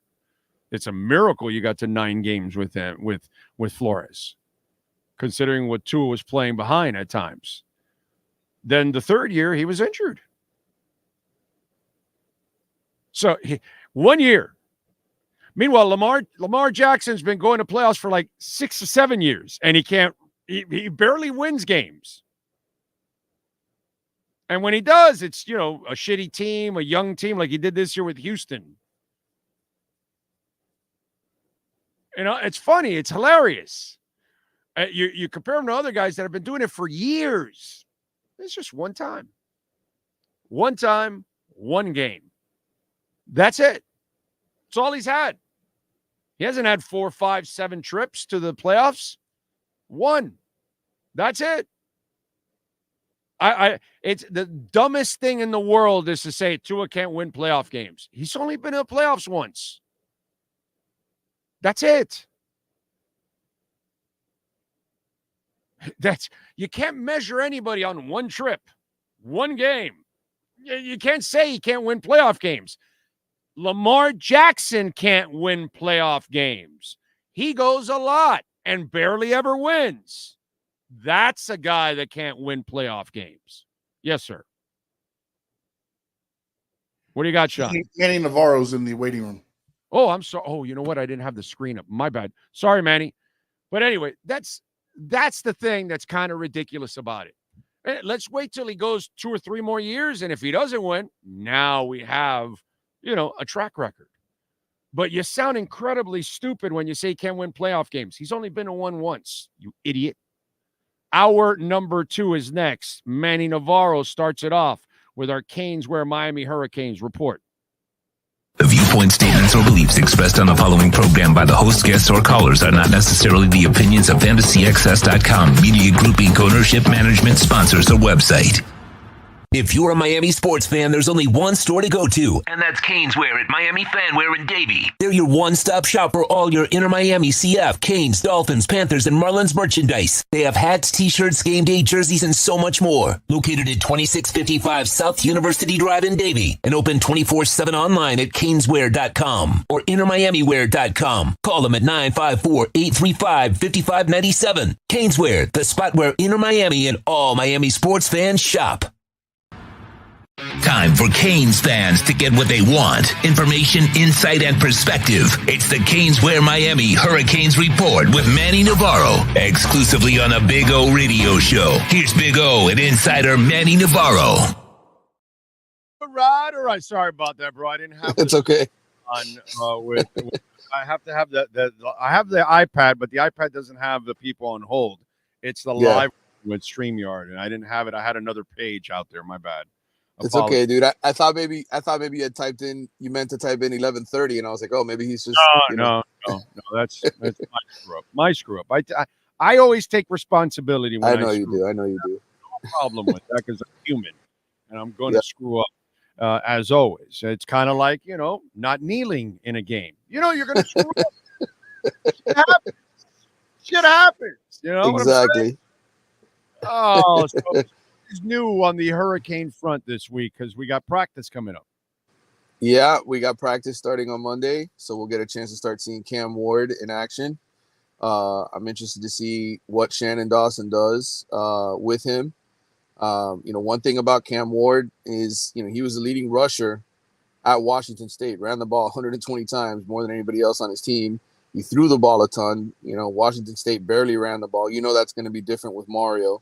There's going to be more of a balanced approach. So I'm interested to see, what Cam says about this offense, what Shannon Dawson says about Cam and how he plans to utilize him, because that's going to be an integral part of obviously Miami's success this coming season.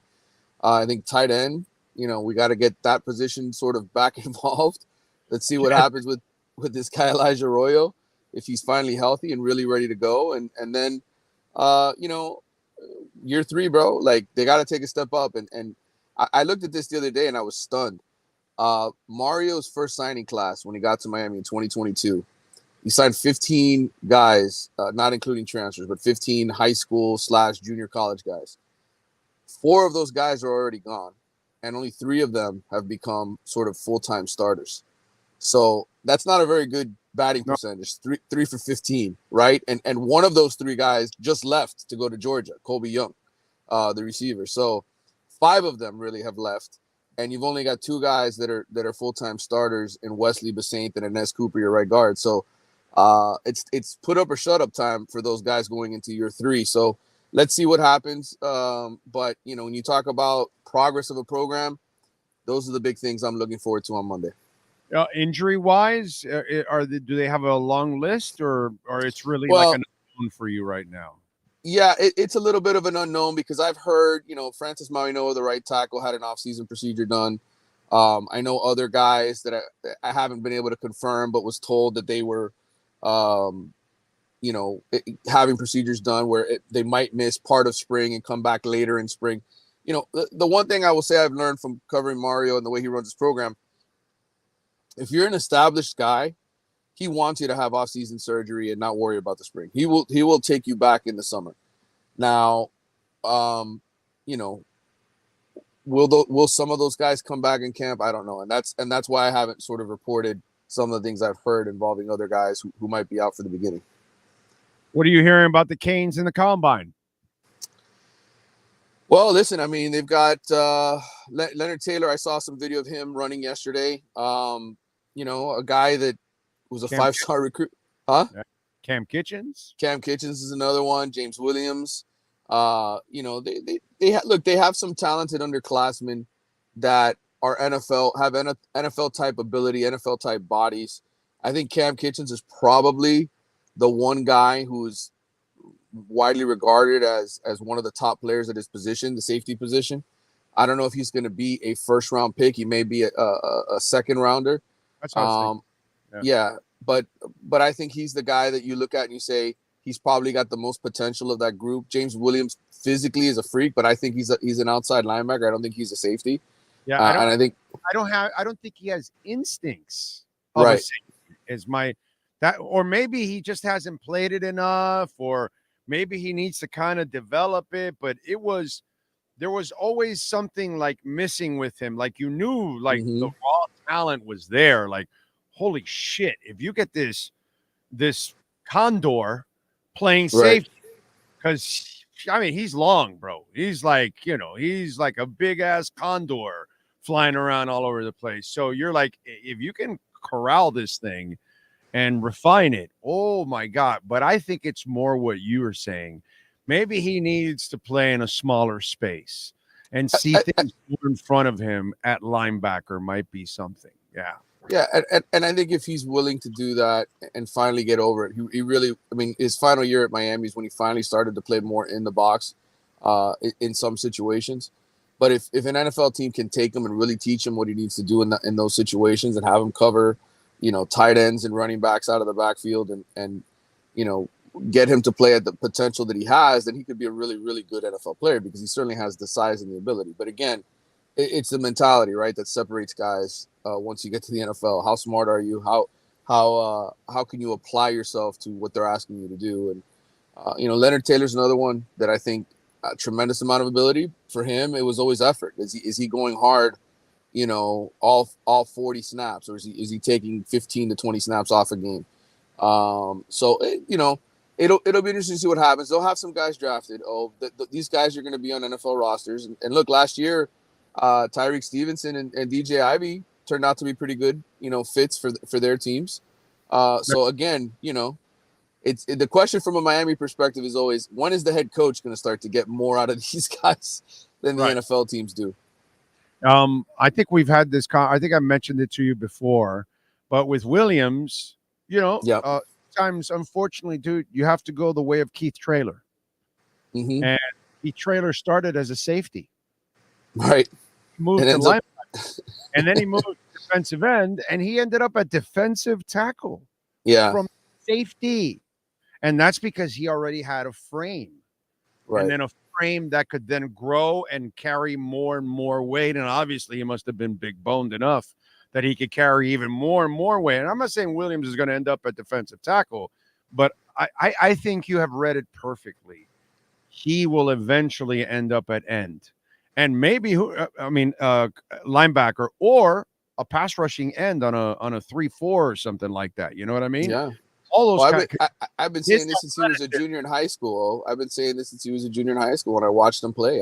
I thought, and that was the problem. I think, college coaches have this dilemma now where they want the talent on their roster and they don't want them to go elsewhere. Right. And especially here at Miami, you have that pressure to keep the kids at home. But then you never really get through to the kid and tell him, hey, this is where you're going to be best served playing. Right. And we saw it with, Devin Hester, right? He was such a tremendous talent. He comes to Miami. They could never really figure out a spot for him. And I don't know, man.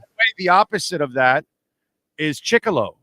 Right. That the kid, they misused him. They put him where he didn't belong, and they hurt his draft status also. Oh, yeah.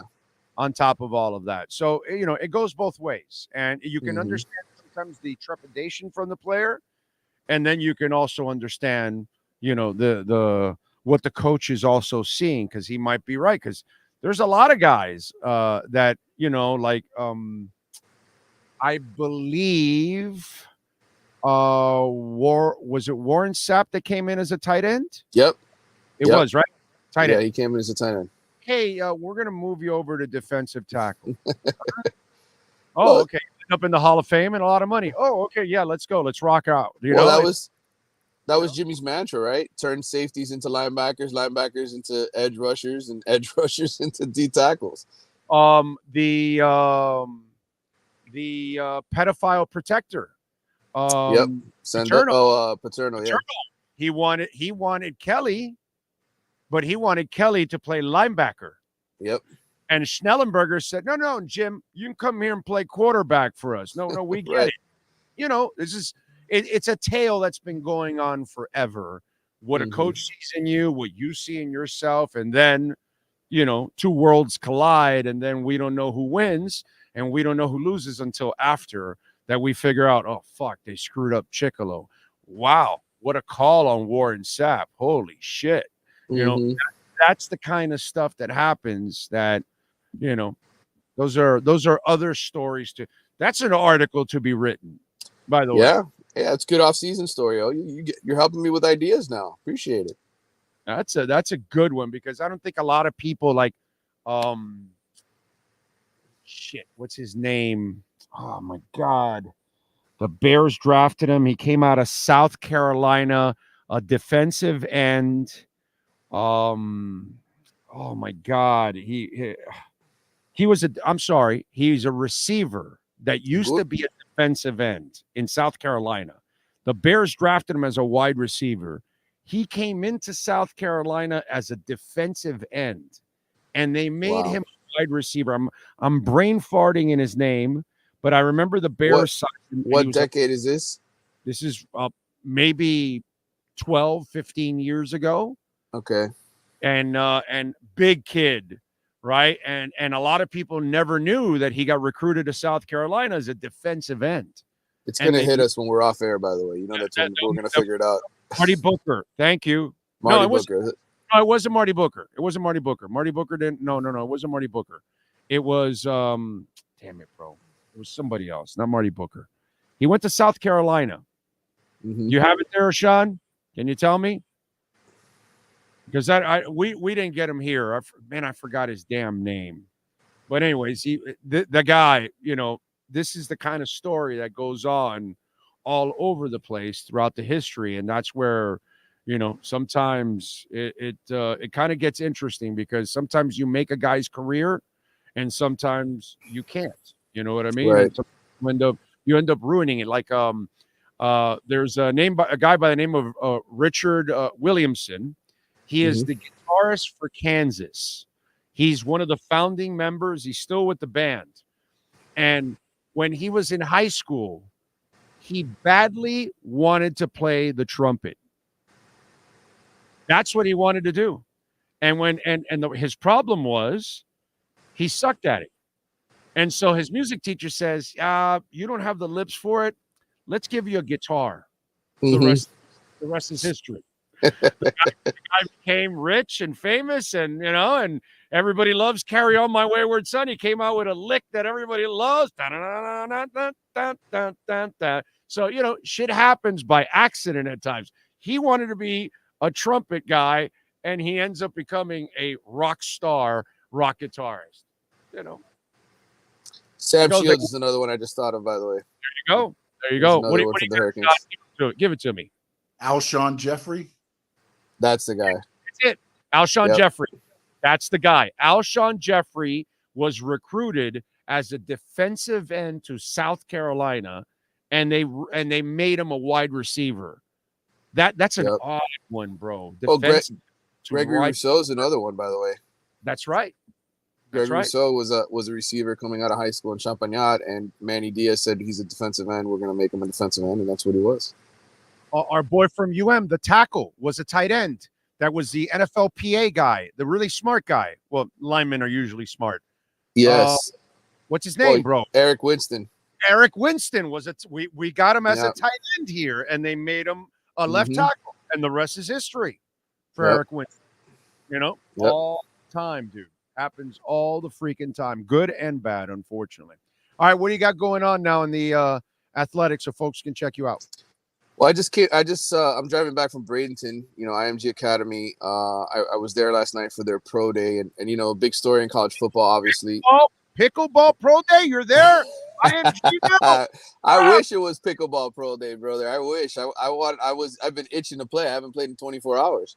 But no, they had their high school pro day, and by the way, there is an 8th grader. This kid, he is 5'9", 170 pounds. He runs a 4.5, and he's in the 8th grade. Oh, this is an 8th grader, Eric McFarland.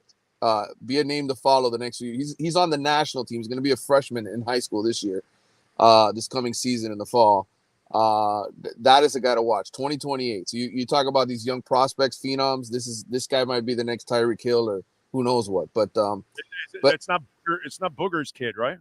No, it's not. No. Booger's kid could not run that fast, I'm guessing. But he looks like Booger anyway. But no, I wrote an article this morning on, so much of college football now is the Big Two, right? The Power Two conferences, SEC, Big Ten. I talked to a lot of the recruits about that, like how much it's maybe affecting their thought process. The fact that, the majority of the playoff spots, the majority of the money, the whole power shift of college football. So you want to read about that. You want to read about some of IMG's best players in the next 2 recruiting classes. They're, everybody in the country goes to that school to recruit. And Miami's actually in on a couple guys. A 5-star offensive tackle in the 2026 class, Kenye Pepe. He's 6'8", 298 pounds. Oh, is an offensive tackle. He's 16 years old from California. Miami, I think, is in a very good standing with him. And then Gavin Nix, who's a 6 foot, 230 pound linebacker, who is just diesel. I mean, he looks like looks like an NFL linebacker with his shoulders and muscles. I think the Hurricanes have a real good shot with him. So you want to read that article? That's the latest stuff I posted this morning. And follow him on Twitter at Manny_Navarro. And, of course, subscribe there to The Athletic. Manny, as always, thank you, my brother. Have a fantastic weekend. You too, brother. Take care. You got it. And, of course, we were at Caneswear yesterday, day before yesterday, broadcasting live. And you could go to caneswear.com. If you order over $99, you'll get free shipping, ladies and gentlemen. So check it out at caneswear.com. If you use our code BIG010, you will get 10% off. How about that? So you got an opportunity to get free shipping over $99. You got an opportunity to get 10% off when you use our code BIG010. Anything with the Canes logo, stuff with Dolphins, Inter Miami, Heat, Panthers, you name it, they got it all there. Every team in town, they've got it. Go to caneswear.com.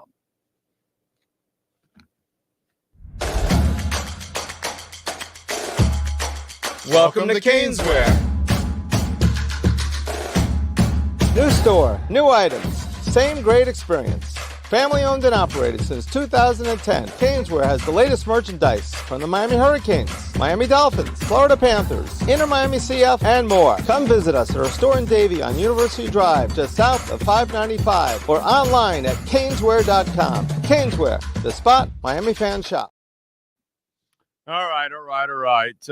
Connor proved to be one of the best centers in the league. I don't think you want to do that. Yeah, it's funny how you don't have that position.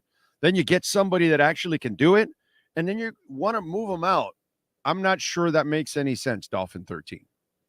I'm not exactly sure. Like, it's just like the anti-Tua people. Like, what, you had another quarterback the last 30 years that was in the MVP race the last 2 years? I don't know. Did they grow on trees or something? It's just there's a level of unrealistic expectations from fans, and that's why you're fanatical, because you do not have any logic a lot of times. If you have somebody that's productive, really productive at a position, why would you want to change him? It doesn't make any sense, So, let's see.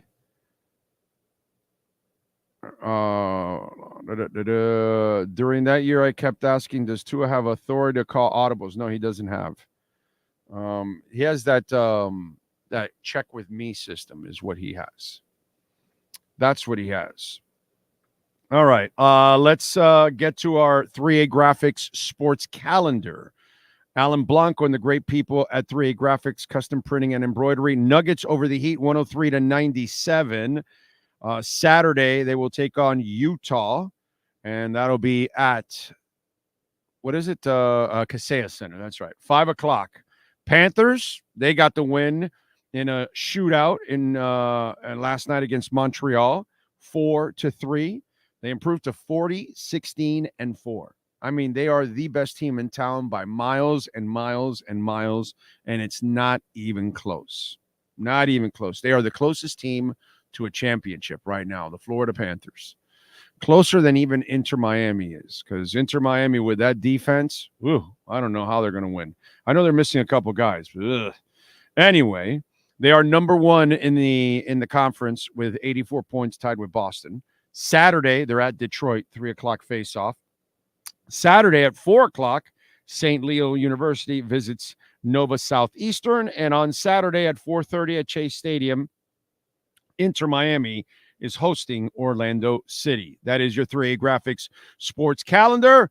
Please call Alan Blanco and the great people at 3A Graphics, custom printing and embroidery for uniforms, you name it.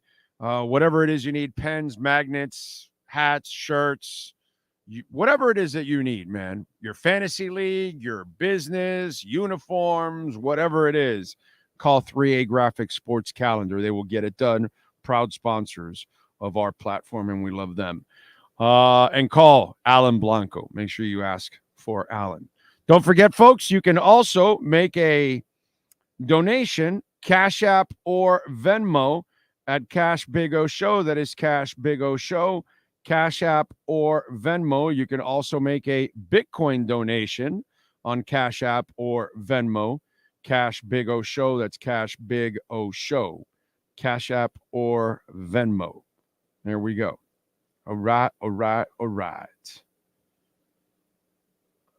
What else? What else do we have? Just looking to see if there's anything new on social media. I don't see anything. I saw Charles Barkley. Charles Barkley said he bet against Mahomes and the Chiefs 3 times and went 0 for 3 in the playoffs. And I don't know if some of you know about this or realize this, because just in case, if you ever get the opportunity, that's if you're smart enough and you can do it. But athletes in general, because I'm going to generalize this, okay, suck at sports gambling. Horrible. They have zero objectivity. Not a little, not some, they have none. They bet with their hearts. They rarely really follow the sports. Seriously, a former football player, once he leaves the sport, he really doesn't follow the sport. Okay? Unless you're like Joe or something, or maybe even Channing. You know, that you're still in the business, you're talking about it, you're watching it, all that kind of stuff.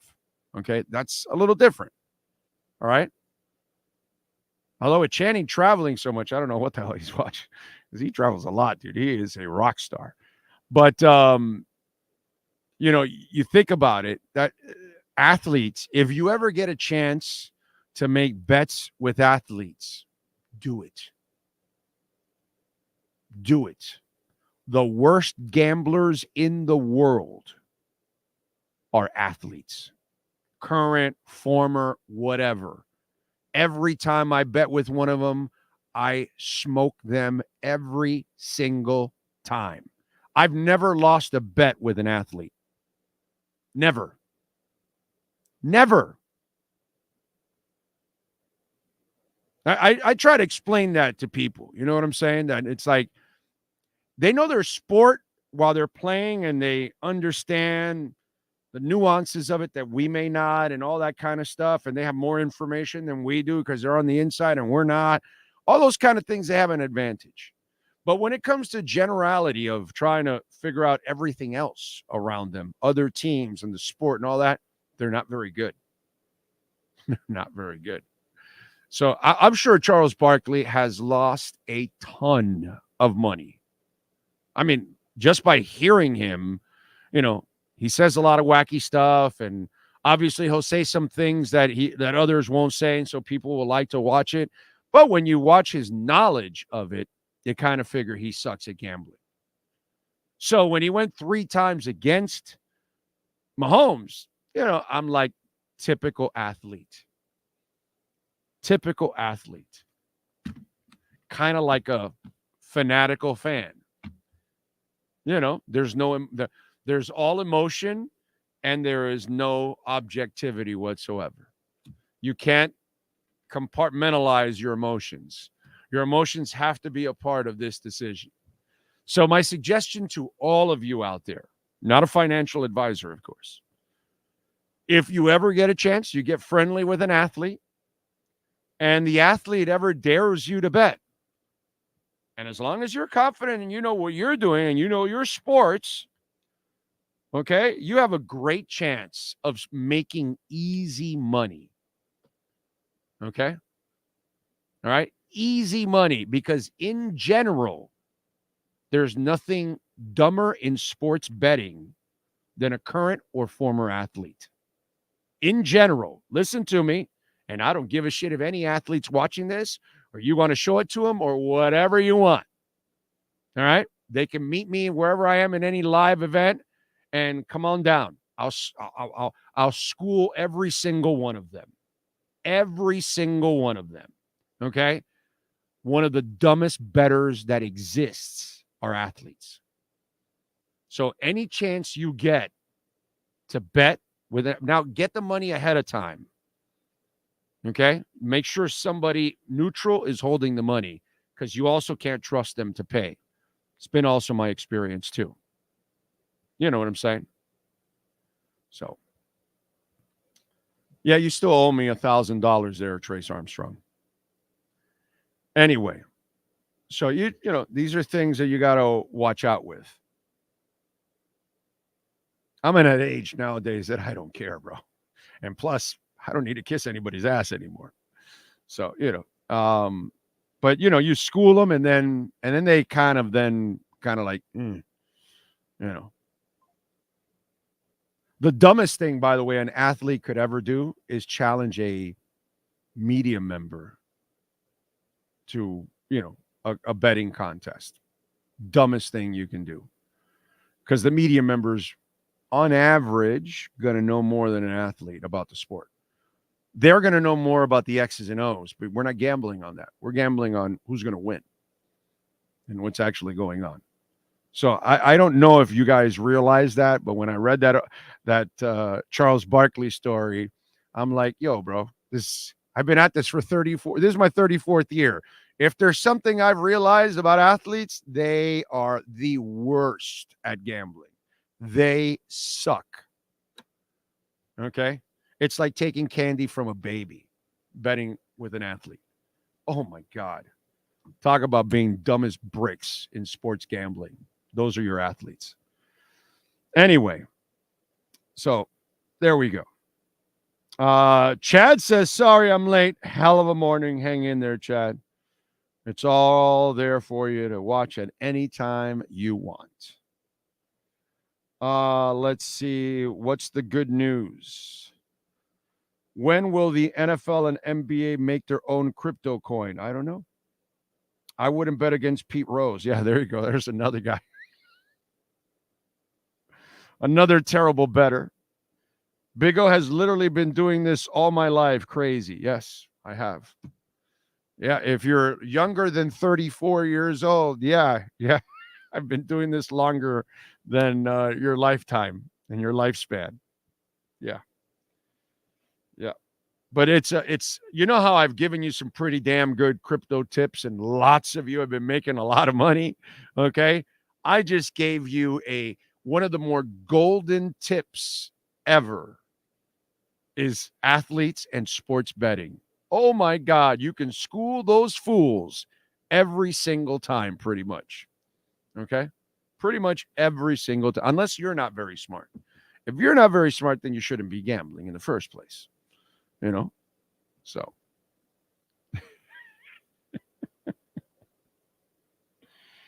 Oh, man. By the way, there is something that the NFL is doing that I'm really happy about. And the competition committee is getting together and they are going to discuss banning the hip drop tackle. And I got to tell you something. I love this. Because the hip drop tackle is a disgrace. And it shouldn't be a part of football at all. Just like the horse collar. And if you don't know, you guys know what the hip drop, where they like hang on him and drop their weight and then bring him down. Tyreek got injured on that. His ankle was probably never the same after that hip drop tackle. Here's my problem with all of this, okay?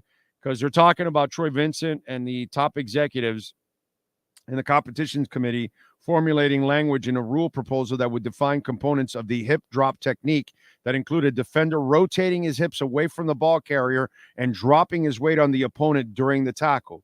The committee, which will continue discussions during extensive meetings that begin next week here in Fort Lauderdale, by the way, is expected to have a formal proposal ready to present NFL owners meeting in Orlando in late March. Now, here's my problem, and there's a lot of injuries from this, so it cannot be avoided. Penalties are not enough anymore. If you horse collar or hip drop tackle someone, you need to be suspended, like right away. You need to be ejected from that game, and you need to be at least, listen to me, at least suspended for the next game. Now, if that player gets injured, for you making an illegal tackle at this point, this is one that is outlawed. It's not a penalty. No. It's outlawed. It is not allowed, period. It is not allowed to the point that you need to be suspended. As I've said many times about NFL players, they point fingers all the time about being safe and that, the NFL hid information from them with the concussions, and they did. Okay, but the same idiots that are complaining are the ones that are taking cheap shots at each other. Horse collar, hip drop tackle, hitting at the head, all those stupid things that they do. They go out of their way to try to injure each other.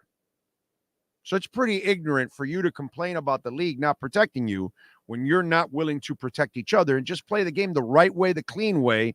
Brother, it's brutal enough as it is. Do you have to take a dirty shot?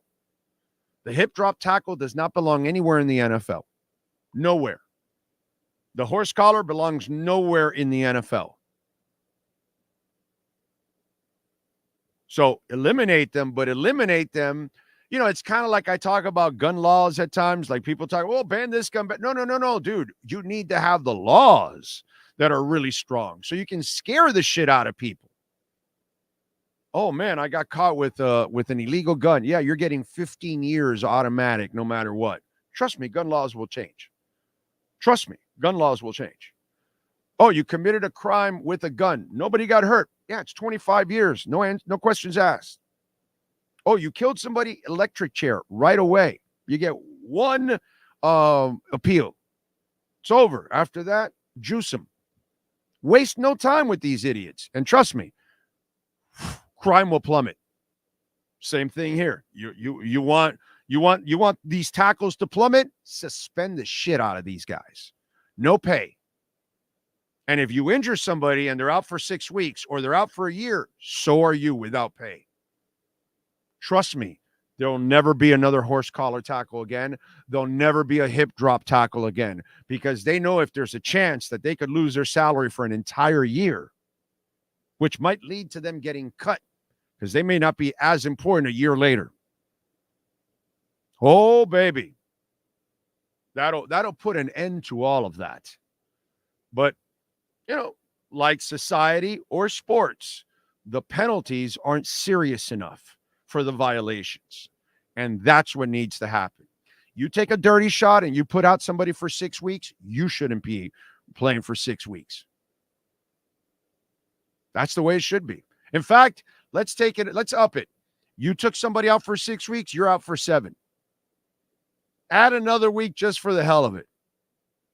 You want to deter people from doing things, create penalties that will absolutely shock them. Penalties that you don't have now or laws that you don't have now. Pretty simple. But until we actually step up and really send the message, hey, man, if I take this guy out, yeah, I get a 15-yard penalty, but I don't get suspended, but that guy's out for the game. So it's all right if I take a dirty shot at Mahomes and they throw me out, but Mahomes is out too. So now my team has a better chance at winning. Now, if they expect that you might get suspended for many games or a year or something, you might not do that anymore. It might not be worth it. Nah, hell no, I'm not doing that. I'm not going to lose my salary for a year.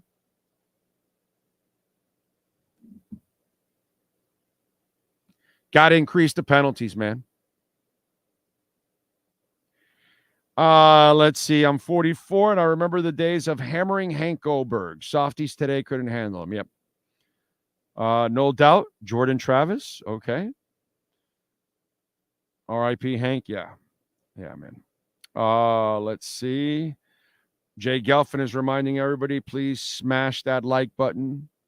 Thank you. Thank you. And hit the notification bell.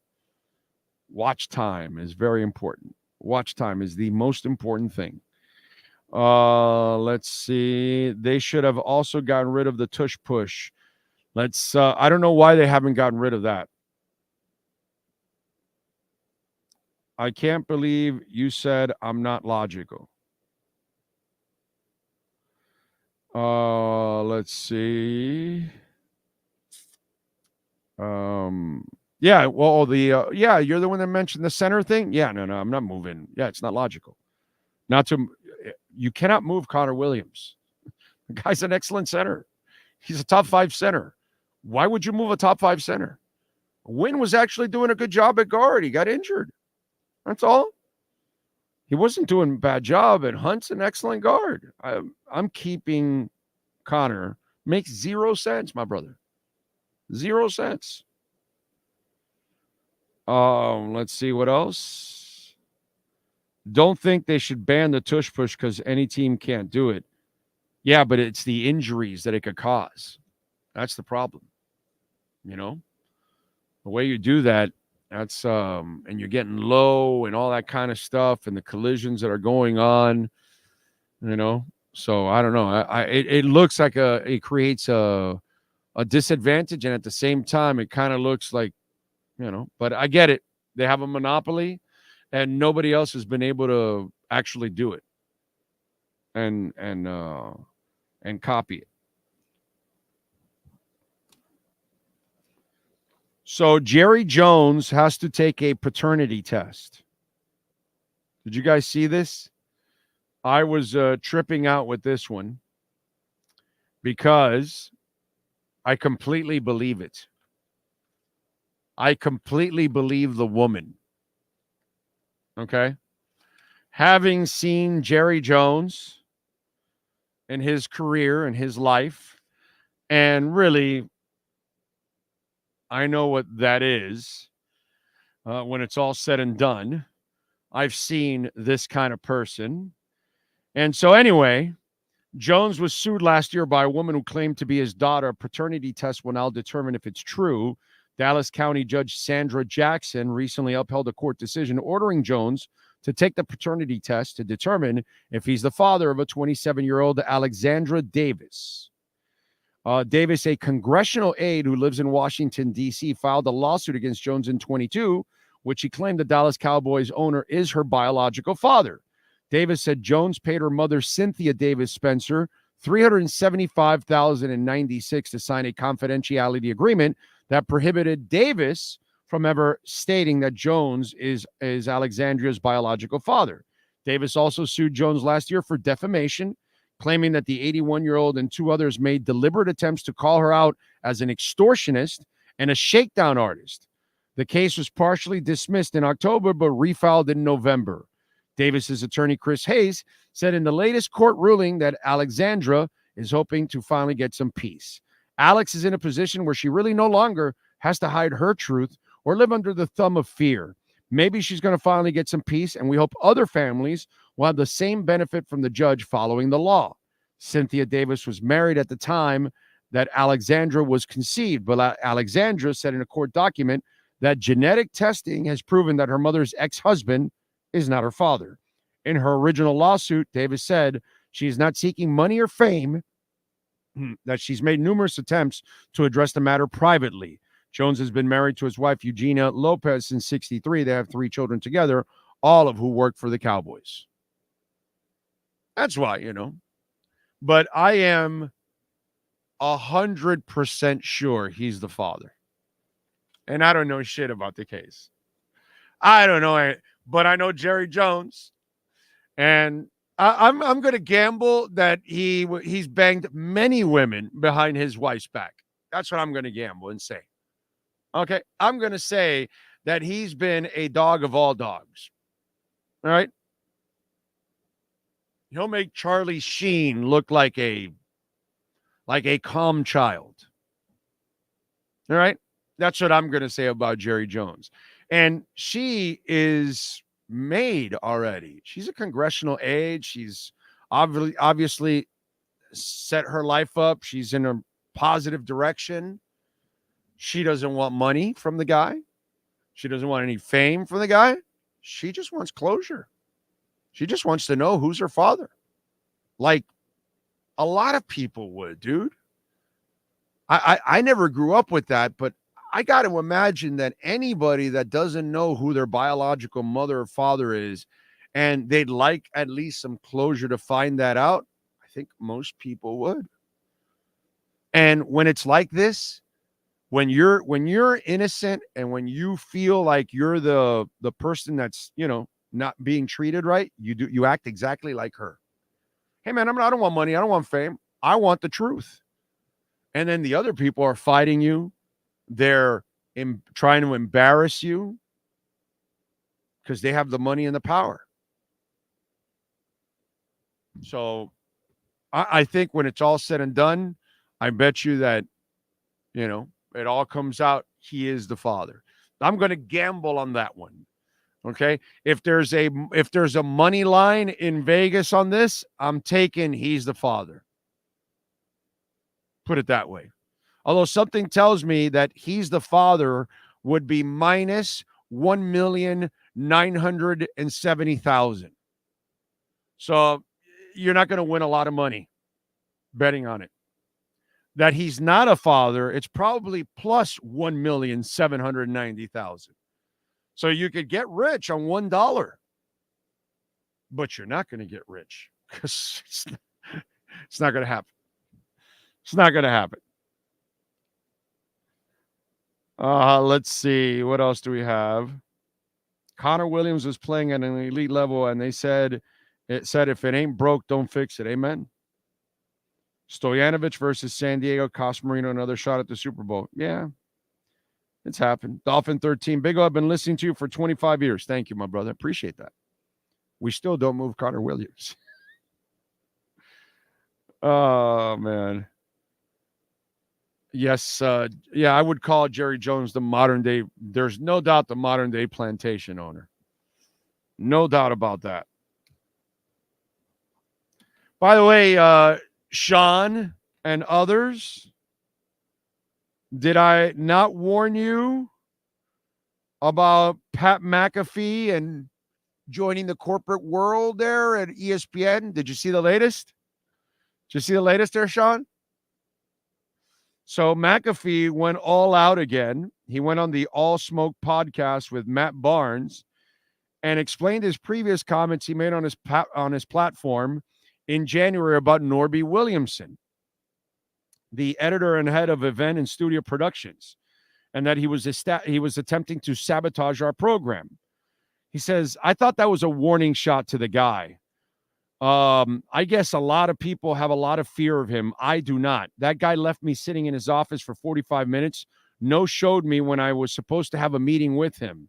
He also banned all my friends from coming on my show. There was a ban of ESPN talent on my show on YouTube that came directly from him. McAfee's show became popular on YouTube, yada, yada, yada. And so McAfee said that he noticed tension within the company, that there was also friction after Aaron Rodgers used his weekly program on the spot to blast Jimmy Kimmel, speculating that the comedian was among those who allegedly involved in the Jeffrey Epstein scandal. That became like a war almost from behind the scenes.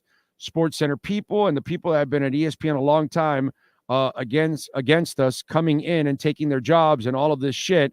And he said, I didn't see it like that. We were like pumped. We made it to the big leagues. Hey, I'm pumped. We were on the worldwide leader. That's how I viewed it. Immediately, it's like, this guy sucks. this guy's ruining ESPN. It's not coming from people outside ESPN. It's coming from people within ESPN. And I did not expect that at all. So I'm immediately like, okay, we're at war. If that's what we're going to do, we're at war. Yes and no, you're wrong there, Pat. I'm with you on all the other stuff, but the Aaron Rodgers stuff was completely irresponsible. That's it. Well, but Aaron Rodgers is completely irresponsible. He's constantly talking stupid things. But then again, there's a lot of you that are stupid that believe a lot of the stupid things he believes in. So, we have a lot of conspiracy theory idiots out there. And then once you start learning about how shit is going on behind the scenes, things are being said to people, things are being leaked, the timing in which they're being leaked, it's like, oh, so they're trying to kill me. They're trying to make our show impossible to advertise with. They're trying to make sure people don't watch our show. As I started learning that, I'm like, all right, I don't know how this has gone in the past with other people, but this particular white trash kid from Pittsburgh, hey, Suits, this is not how it's going to go. So McAfee said he didn't appreciate the media coverage from his initial comments directed towards Williamson, and that he said calling out his boss, McAfee said he views himself as an equal to Williamson and reports to ESPN chairman Jimmy Pitaro and CEO Bob Iger. Disney owns ESPN. I'm the executive producer of my show, McAfee said. I report directly to Jimmy and Bob. I'm not really viewing anybody like I saw everybody. Pat calls out his boss. I don't get shit. I don't got an effing boss. We talked to Jimmy Pitaro and Bob Iger. And who are we talking about? Because those are the people that could technically be described as my boss. McAfee expressed regret for how big his comments got, especially that Pitaro and ESPN's head of content, Burke Magnus, were caught in the controversy. I did not expect the backlash afterwards. People were attacking Burke because it made him look sloppy because it's inside the building. People were attacking Jimmy because it looked sloppy. And that's something I did not think about. I was very apologetic about. I didn't mean to take down my allies, to make my allies look bad in the whole thing. I predicted it from the get-go that, I get it, man. He went after the money. God bless him, bro. He does a great job. His show is excellent. He's a fun guy to listen to. He says what's on his mind, which I like a lot. I just wish he would have stayed with FanDuel. That's for people like him or myself. That's where you want to be. You don't want to be tied to these corporations that are just vanilla and ass kick, like most of the crap that's on ESPN. I mean, ESPN is so unwatchable most of the time. It's pathetic how unwatchable it's become. All these stupid talking head shows. Oh my God. It's really amazing to me. Yes, sir. No, I agree with you to a point as far as, he knows he made a mistake. That's given. But I think he wanted the freedom because of everything else that he does. I just think he had too many pots in the kitchen. He's trying to do the ESPN show. He's doing WWE. He's doing his own talk show. He's having a baby. The balance wasn't there for him to do everything. And I think what he thought was, I go to ESPN, they take a lot of this off my plate as far as, doing everything on his own. And then he didn't look at the other aspect of it of giving up a lot as well. The freedoms, because you now work in that corporate world. And that corporate world is absolute bullshit, man. It's crap, that corporate world. Yeah, that's the problem, dude. That's the problem. Let's see, before I get into a little Dolphins, a little music history. Today, in 1994, Nirvana played their final concert when they appeared at the Terminal 1 in Munich, Germany. The 3,000 capacity venue was a small airport hangar during the show. The power went off. While waiting for it to come back, the band played an impromptu acoustic set that included a version of the Cars' My Best Friend's Girl. It's pretty cool. In 1969, Jim Morrison was arrested in Miami on this date and charged with lewd and lascivious behavior in public by exposing his private parts and simulating masturbation and oral copulation. He was also charged with open profanity and public drunkenness. The charges stem from a wild concert the Doors performed that night at the Dinner Key Auditorium. Morrison was later found guilty of indecent exposure and profanity, but would go on to be pardoned for the incident in 2010. In 95, the 37th annual Grammy Awards, Soundgarden won 2 trophies for Best Hard Rock Performance and Best Metal Performance for Black Hole Sun and Spoon Man, respectfully. Meanwhile, Green Day took home the Grammy for the Best Alternative Music Performance for Dookie.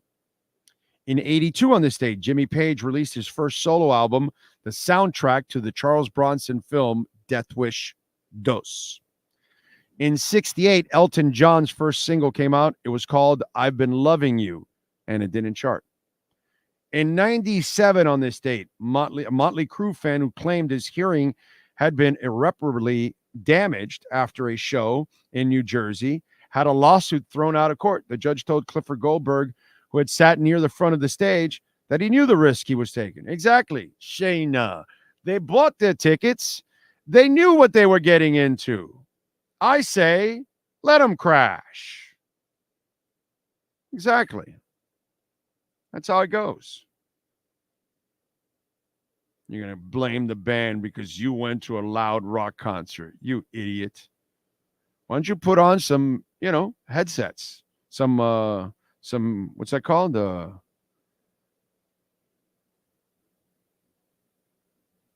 What's it called? Earplugs. That's what you got to do. Speaking of music, by the way, the Eagles and Steely Dan tonight and tomorrow night at the Hard Rock Live in Hollywood. Friday, the Beach Boys are at Plant City for the Florida Strawberry Festival. The Black Eyed Peas are at the Florida Strawberry Festival on Saturday. Steve Hackett, former Genesis, Friday, tonight at the Florida Theater in Jacksonville. Bob Dylan, Friday and Saturday at the Broward Center at the All Ren Theater. Saturday, Steve Hackett is at the Ruth Eckerd Center in Clearwater. Saturday, the Beach Boys are in St. Augustine Amphitheater. And Saturday, ZZ Top is at the Coffee Butler Amphitheater in Key West. Okay? There you go. Let's go with birthdays today on March 1st. Justin Bieber is 29 years old. Kesha is 36 years old. Jason Ackles, actor, 45 years old. Let's see. Tyreek Hill, Miami Dolphin, is 29 years old. How many kids are calling him today to say happy birthday? I'm sorry. Jamar Chase is 23 years old. Big E, wrestler. Do I get a thumbs up? 37 years old. He is legit.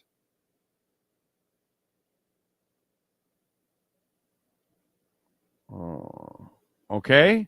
Booker T, wrestler, 58. Do I get a thumbs up there, Sean? Booker T, wrestler. I got a thumbs up. He's 58 years old. Harry Belafonte was born in this date in 27. We lost him in 2023 recently. Mark Paul Gosselaar, 49 years old. Ron Howard is 69 years old. It's a hell of a list today, by the way. Let's see. These people just barely missed the leap year. Don Lemon is 57 years old. And that, my friends, is birthdays today. Okay? You got your birthdays. How about one more thing in the music industry that is absolutely amazing? So U2 performed at the Sphere in Las Vegas. They have performed, I believe, around 40 shows there.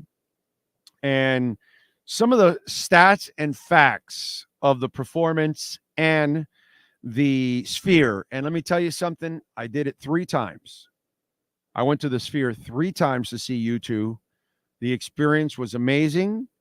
They perfected the sound of a concert. Okay. So size of the screen, 160,000 square feet. The Sphere's 16K resolution wraparound screen is the largest LED screen in the world, measuring 160,000 square feet. It's a daunting presence from the moment you set foot inside the venue, and U2 certainly made the most of it with the state-of-the-art capabilities, curating otherworldly visual effects to accompany their performance. How long did it take to prepare? 18 months. The planning behind U2's massive Sphere show took roughly 18 months. The band's longtime production designer, Willie Williams, worked with an array of other artists to create distinctive, engrossing videos that would captivate audiences on the venue's massive screen. A general theme for the production centered around climate change, and then, of course, the humanity's relationship with the natural world. Knowing the dazzling visuals would garner the most attention, the band opted to keep things simple with their stage design. The stage was made in the shape of a record played based off of a Brian Eno art piece called Turntable. Total number of concerts, 40. The initial slate of concerts was a relatively small number. Only 5 performances were confirmed. When the residency first went on sale, tickets demand was so high, the band soon unveiled further shows, and they kicked off on September 29 of 2023 and was immediately met with rave reviews. After 25 gigs in 2023, U2 extended their run for another 15 dates, closing on March 2nd. Number of speakers, 1,886. The sound system in the Sphere is already impressive. 1,586 permanently installed speakers strategically located throughout the venue. Still, U2 decided to up the ante, to steal a gambling term, and added 300 more mobile modules for a total of 1,886 speakers. Total number of tickets sold, 661,456. Virtually every U2 Sphere show had been sold out, with tickets regularly going for 2 or 3 times their face value on the open market. Total amount U2 was paid, $170 million. $170 million. Okay? Now there's an asterisk. The asterisk on the number is due to limited transparency on the band's final payout. Reportedly, James Dolan, the head of MSG, paid the band $10 million for the residency. That number is in addition to the $4 million per show that the band reportedly earned from Live Nation. Simple math puts the total amount around $170 million, though the band obviously had to pay out plenty of their own staff and team contributors. Only U2 and their accountants know exactly how much money the Rockers pocketed. Remember, merchandise. Okay? This idiot here has 6 shirts from those 3 trips at least, and a hat. So who else spent money? You know what I'm saying? Well over 200 million. Number of different songs played, 38. Considering how perfectly timed and scheduled the visual elements are, U2 Sphere performances have to be, there's very little flexibility within the show for changes. Still, the band found ways to freshen up their set list during the run, mixing in deeper cuts and occasional covers. U2 performed 38 songs during their residency, averaging 22 songs per performance. The total number included one-off renditions like their performance of Christmas, Baby Please Come Home on December 15th, and the cover of the Pogues' A Rainy Night in Soho was also dedicated to Shane MacGowan. Total revenue, $256 million. Every receipt has yet to be counted, but the estimates are staggering. When it's all said and done, U2's stay at the Sphere was expected to pull in $256 million in revenue. The success is a windfall for both the band and the Sphere's parent company, which saw their stock jump 17.3% following the U2 residency launch. Numbers of opening acts, 1. Throughout the entire residency, only one man has opened up for U2, Paul Lovejoy, a.k.a. Polly the PSN Man. The UK-born drummer, recording artist, and producer is best known for his work with the animated rock group Gorillaz. So each night, Lovejoy gets things started with an electric DJ set welcoming the U2 audience. Number of endangered species, 26.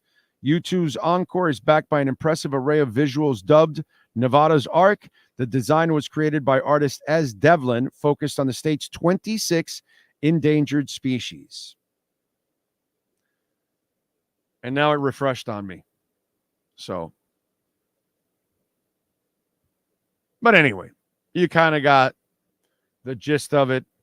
There's a lot of interesting stats from U2 at the Sphere, and they raked it in, dude.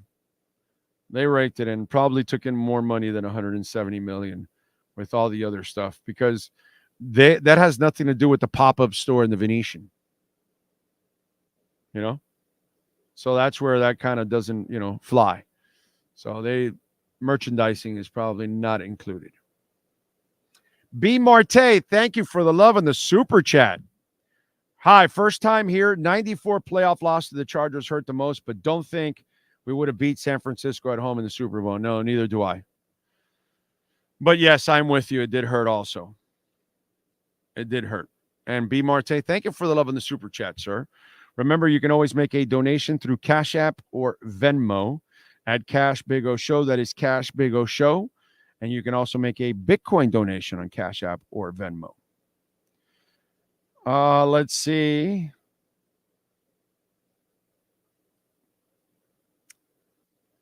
What's a good number for Tua?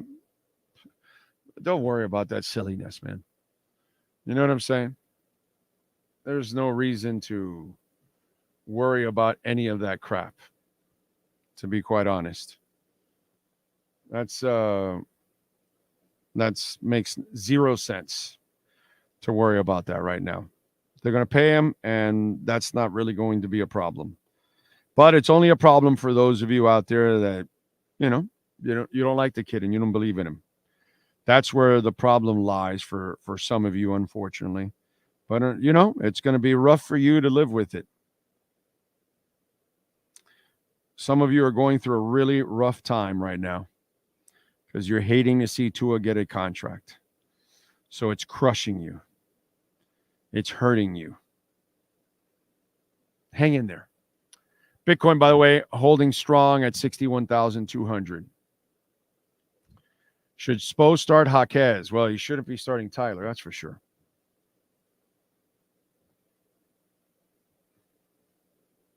Hey, Sean, can you give me 2 minutes here? Give me a 2-minute break really quick here. Give me 2 minutes, folks. I'll be right back, okay? Thank you. Welcome to Caneswear. New store, new items, same great experience. Family owned and operated since 2010, Caneswear has the latest merchandise from the Miami Hurricanes, Miami Dolphins, Florida Panthers, Inter Miami CF, and more. Come visit us at our store in Davie on University Drive, just south of 595, or online at caneswear.com. Caneswear, the spot Miami fans shop. With more than 62 years of litigation experience handling insurance disputes, Welton Rayom is committed to resolving even the toughest insurance claims quickly. At Welton Rayom, they don't get paid unless you win.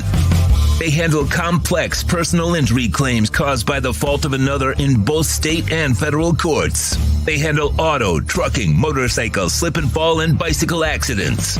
Call 954-966-4646. That's 954-966-4646. Welton Rayom can help.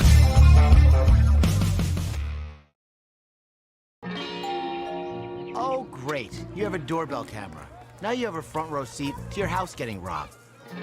They're breaking into my house! Ooh, there goes the TV. I'm sure it'll turn up at the pawn shop. No, not the TV! Just because you can see them, that doesn't mean you can stop them. With Slogans, you get 24-hour monitoring, a free home security system, and professional installation. Plus, free doorbell camera, one that'll actually work for you. Get out of my house! Get out of the house! Call 1-800-ALARM-ME.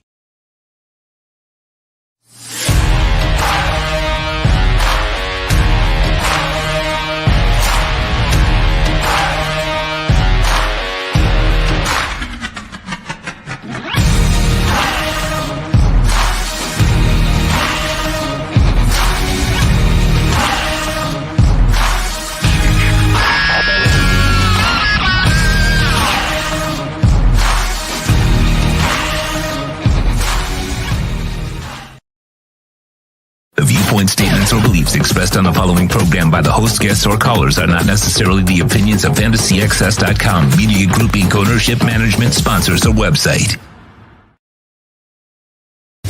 When it comes to South Florida sports teams, very few in the media have witnessed, lived, and covered it like the Big O. Let's start the program dedicated to your favorite South Florida teams with a passion that's unmatched. The Big O Radio Show is on. Here's the Big O.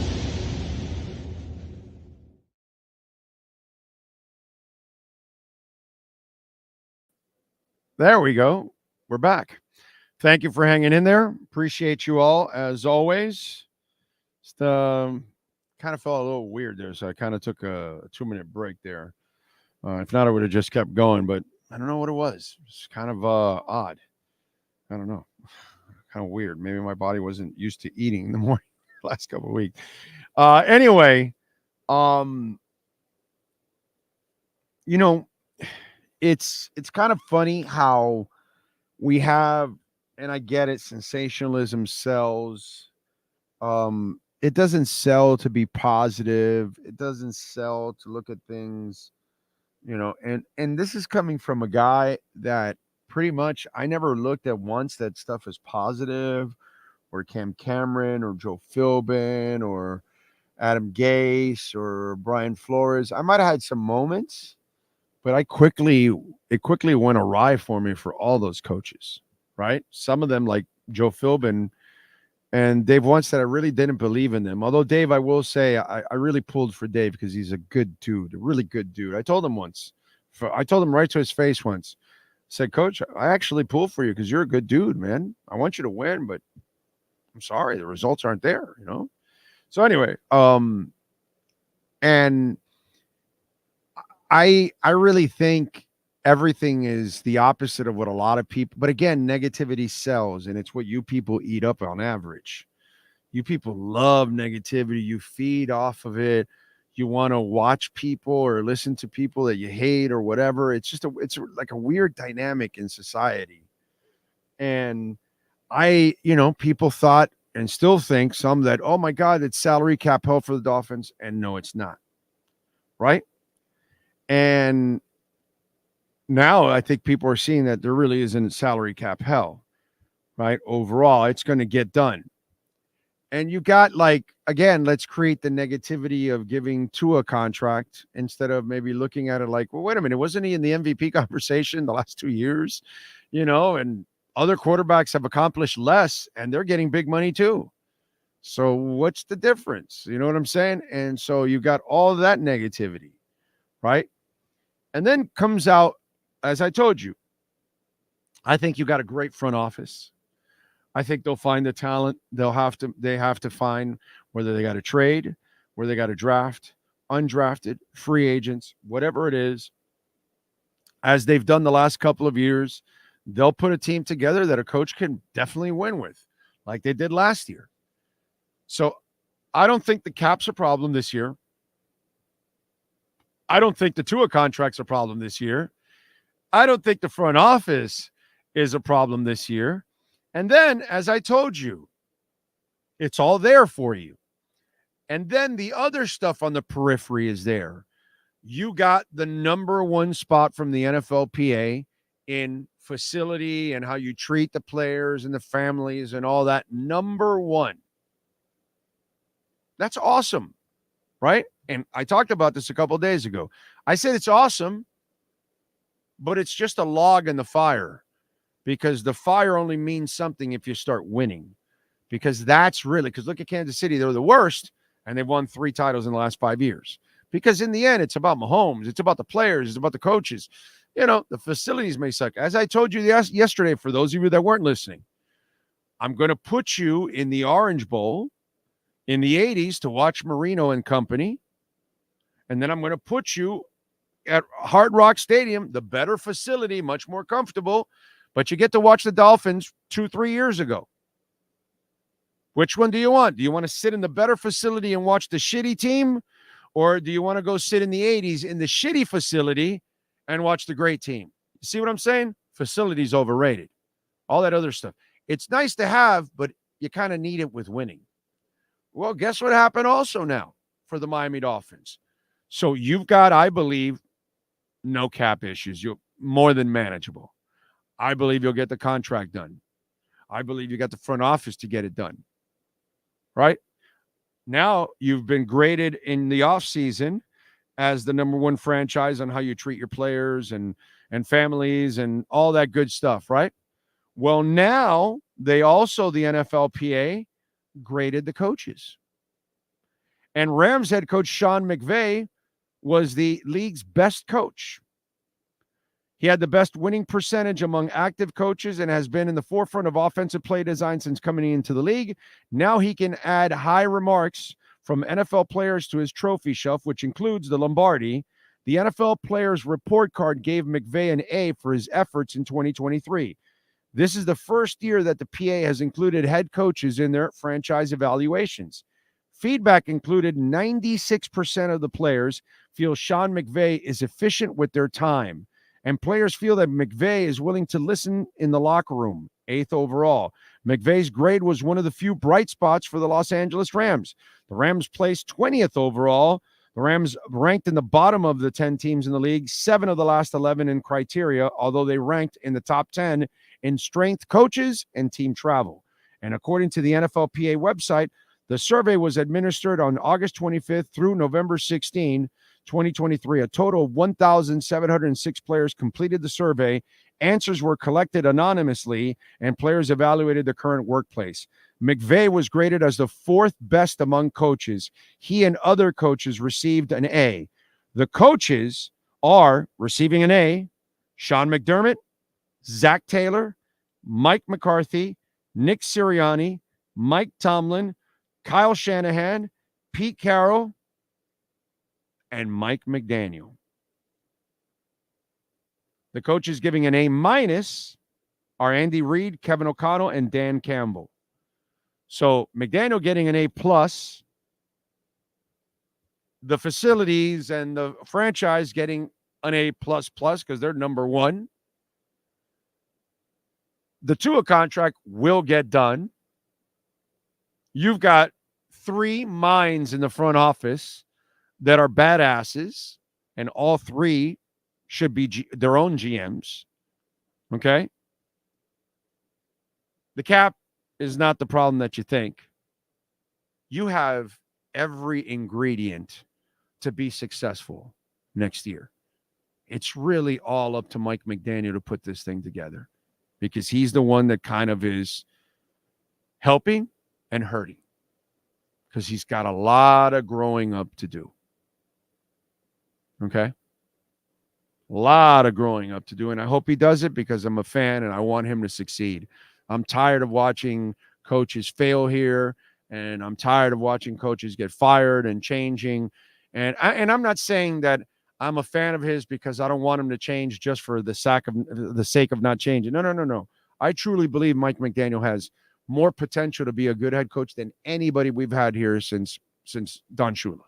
I truly believe that. But he has to get to that area where he's really understanding everything that he has to do. And maybe he has to bring more people in, like a game strategist, like Sean McVay is doing. That would be good. Maybe he is bringing one in and he hasn't told us. Who knows? I don't know. It's a possibility. You never know. But I like all of this. And I get it. It doesn't sell to be positive, dude. And I am not the guy that is, Mr. Homer all the time. If you've been watching me for 10, 20, 30 years, listening to me, whatever it is, obviously you haven't been watching for 10 years, only 3 max. Coming up 4 now, right? But whatever. If you've been following, you know that I hammered the Dolphins constantly. I really feel the right football people are in place. Just got to figure it out now. Just got to figure it out. And I want to keep reminding you that all the ingredients are there to succeed. All of them. Okay? It's just negativity sells. You know what I mean? But I don't do it just to be negative. I'm going to be negative about something when it deserves to be negative. I don't need to create it to create clicks. I don't do that kind of shit. It doesn't matter to me. I don't need it. You know?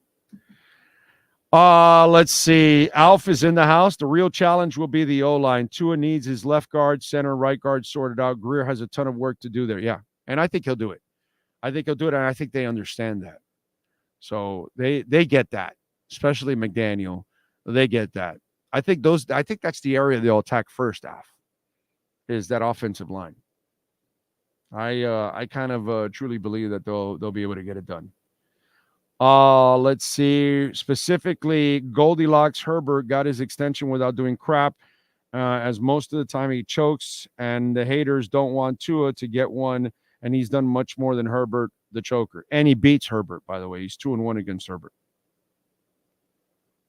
Big O, did you drop any acid at that U2 experience? No, man.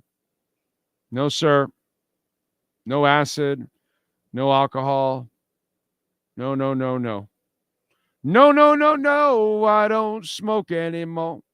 I'm tired of waking on the floor. No, please. It only makes me sneeze. All right. Let's see. Well, we believe it when we see it. No more excuses. Exactly. Yeah. You're right. Mr. Francis. The name is Francis. If any of yous call me psycho, I'll kill you. Big O, my organization conducts these new 360 reviews top to bottom, and it definitely makes me for better business culture. The Heat will score high also. All right. McDaniels needs to vape on the sidelines for good. He actually should really vape.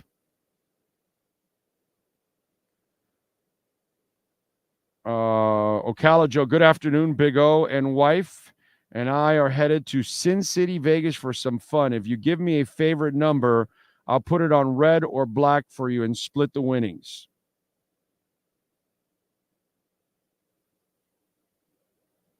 My favorite number is cuatro. Uno, dos, tres, cuatro. Okay? So there you go. All kinds of musical references throughout the show, right? There, and a Stripes reference. Stripes reference, a $6 Million the Man reference, some musical references. It's kind of, these are things you have to pick up on the show. I want to see throwbacks at the Super Bowl podium. Yeah, you won't see that, that's for sure. The old man won't allow that. Big O, R.I.P. ex-Steeler Andy Russell. Okay. R.I.P. Andy Russell. I did not know that. That sucks. Caitlin Clark's going to enter the WNBA draft. She's going to forego that 5th season, because the pandemic stuff, they gave everybody an extra. You think she's ready for the WNBA? Oh, God. That's going to be fun watching her, man. She can shoot, dude. She can shoot from anywhere, man. When I saw the Anesco, whatever, right? I forgot how it's pronounced, against Steph Curry in the three-point contest, I'm like, yeah, she's awesome, but I'd rather see Caitlin Clark. I think she's better. You know what I'm saying? Oh, man. What else do we have going on? Any breaking news going on outside of Let me see what we got. Where is Bitcoin at right now? Oh, about to hit 62,000, 61,915. So it was hanging around 61,239 at 11 a.m. And in the last 90 minutes, it went up to 61,915. So it's looking to make a move. Yeah, I know we're going to make a push for 65, 67 very soon. Got to make a move and make it soon. That's what you got to do. At least that's what DMX said.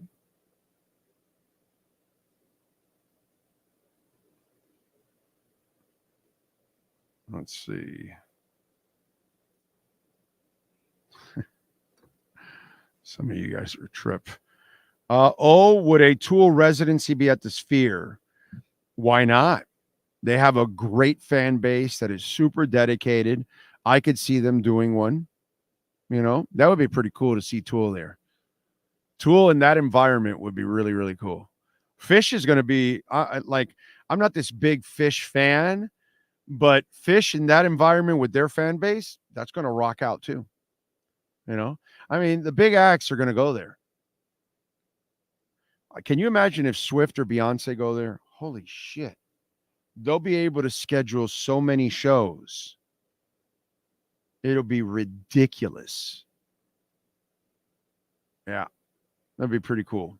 I'm glad I got to see you two there. I hope I get to see another one of the bands that I really, really love. I'd love to see Metallica at the Sphere. I think Metallica at the Sphere would be wicked. It would be freaking awesome to see Metallica at the Sphere. Their music with that sound system, oh my God, that would be fantastic. It's got to be somebody that still sounds good too at the same time.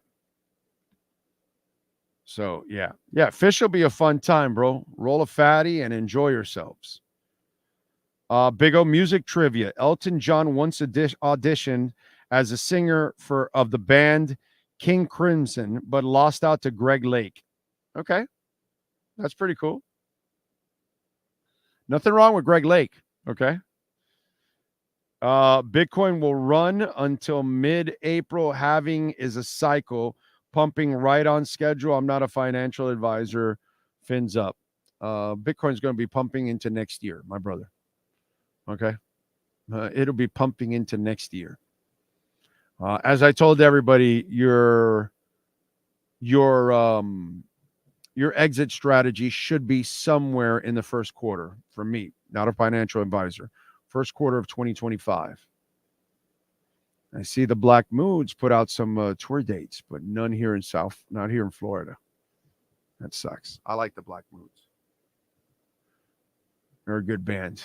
Little under the radar band that most people don't know about. Angus Young and the boys. Yeah, I could. Yeah. Brian Johnson in that building. That could be a fun one. That could be a fun one. Yeah. The pumps that are coming from Bitcoin are going to be absolutely ridiculous. By the way, later on, probably early evening, you'll be able to catch. You can catch it later, by the way, at any time, but it'll be on Twitter, on Twitch, or our Facebook page, Orlando Alzagari Facebook page. That's where the new Crypto Bro Show will be. Okay? And so I will record that later on this afternoon or early evening. We'll go live at one point or another. So make sure you hit the notification bell, and that way you know when we're going to be on. And follow me on Twitter at Big O Show or on Twitch. I think on Twitch it's Big O Radio Show. And then on Facebook, it's the Orlando Alzagari page. Okay? Alf says, I paid ridiculous prices to see Metallica at Hard Rock Stadium in 2017, and it was worth every penny. They play the Sphere, I get on a plane. Yeah, of course. I mean, in that place. And Alf, when you go to the Sphere, just be prepared for this. Just as anybody that, whenever you go to the Sphere, be prepared for this. Okay? Be prepared to be spoiled on the sound of a concert, because you will never, ever hear that sound in any other building anywhere in the world. I'll go out on a limb that no other building in the world sounds like that. Not even close. It will spoil you. You're like, wow. I mean, it is so crisp and clean. There is nothing. Zero feedback, zero static, zero. I mean, clean. That's the part that Alf will blow you away. So whoever you love to watch, we're all different. Okay. Whoever your favorite band is, if they happen to go to the Sphere and you are blessed to be able to fly out to go buy a pair of tickets and go enjoy it, I implore you to go. There's no experience like the Sphere. None. Does not exist. And brother, I've been to well over 1,200 concerts easily in my lifetime. I've never been to a place like that. So that's what I would tell you, Alf, that's not only do you obviously love Metallica, but to watch them in that building, it'll be the greatest Metallica show you'll ever see because the sound will be so crisp and so clean, bro. Really is. And then you throw in the effects and that whole screen. It's crazy, dude. Oh, who would you want to see in their prime? Hendrix, Beatles, Pink Floyd, Zeppelin, AC/DC, Van Halen. I already saw Van Halen in their prime. I saw AC/DC. Well, is Brian Johnson in their prime and Back in Black or For Those About to Rock? That's prime AC/DC, right? Flick of the Switch is prime AC/DC with Brian Johnson. Or are you talking Angus Young? See, Angus Young is my favorite one of the two, but the more successful AC/DC was the Brian Johnson one. So I saw AC/DC in their prime. I saw Van Halen in their prime. I saw Pink Floyd back in the early 80s. So it would be down to Hendrix, Beatles, or Zeppelin. That's freaking impossible, dude. Because Hendrix is, for me, the GOAT.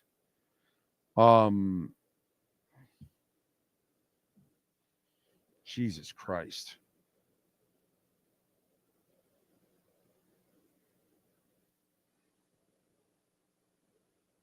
Wow. I probably have to lean to Led Zeppelin because I'm going to get the vocalist. I am going to get the second best guitarist out of the three because Hendrix is number one. I'm going to get the best drummer out of the group. I'm going to get the best bassist out of the group. So I'm going to be treated to better musicians overall in Led Zeppelin than I am in Pink Floyd and Hendrix. Hendrix had a good band, an underrated band, actually. But Led Zeppelin, you could argue that every one of their people belong. I mean, Freddie's Freddie, right? But you're going to put Plant right behind him in that group. You know what I mean? Freddie's all alone. I don't, some people try to make an argument. It's silly to even argue about Freddie. It's the silliest argument in the world. Nobody will ever touch Freddie Mercury. Okay. At least so far in my lifetime, nobody comes close to him at all. Nobody. Okay. Plant's in that next group. You know what I'm saying? John Paul Jones is right up there with everybody else. Bonham is with everybody else. Jimmy Page is with everybody else, because you could say Hendrix is the better guitarist and you could say Eddie Van Halen is the better guitarist, but then you also have to talk about the musician, the writing of the music, and Jimmy Page cannot be argued with. The music he wrote is just amazing, just like Eddie, just like Hendrix, so it's one of those. So I'm going to go Zeppelin because overall I think I'm getting the best band out of it. Okay, so, it's hard, man.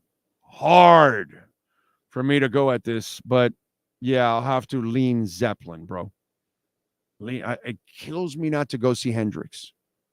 Annihilates me to not see Hendrix because I freaking love Jimi Hendrix. He is the artist that I have the most admiration for in the history of music because he was so ahead of everybody else. He was, when we talk about a visionary, he wasn't just maybe the greatest guitarist of all time. His vision on how to play the guitar was so ahead of everybody else. That's why I think, Jimmy is just, wow. He's just at another level. You know what I'm saying? I never argue with anybody that wants to tell me Eddie, because I love Eddie Van Halen to death. So if you want to say Eddie's the best, I have no problem with that. It's a subjective type of thing, the way we look at it, because Eddie also added his own flavor that he brought to playing guitar also. He influenced a shitload of people also. Let's see. I'm late, but I'm here spending my 45th birthday listening to my favorite sports financial guy. Thank you, my brother. Happy birthday, Joseph. Happy 45, my man. Good for you. Big O, you said the Chiefs graded high for strength and conditioning. No, I think they graded shitty on everything, by the way. Miami graded number 1 on everything, bro. But again, listen to what I talked about 2 days ago. It's all there. Big O out here at the Gulf of Mexico. Still smash that like button. Thank you, sir. Appreciate you, Captain Saki. Joseph, I like Aerosmith. There you go. I've seen Aerosmith several times. Steven Tyler had to take a break because his voice was shot. Big O, on this day in 94, Nirvana played their final ever. Yeah, I talked about that. Too bad Plant turned out to be such a gonad. I know he's such an idiot nowadays. What a jag-off he is nowadays. Better than Red Rocks? Yes. It's different. I'm talking about the perfection of sound. Literally. I've never seen it. I've never heard this. I've never witnessed it. I mean, Red Rocks is awesome, but it's still an open air venue. So this is so controlled. Acoustically, it is so perfect.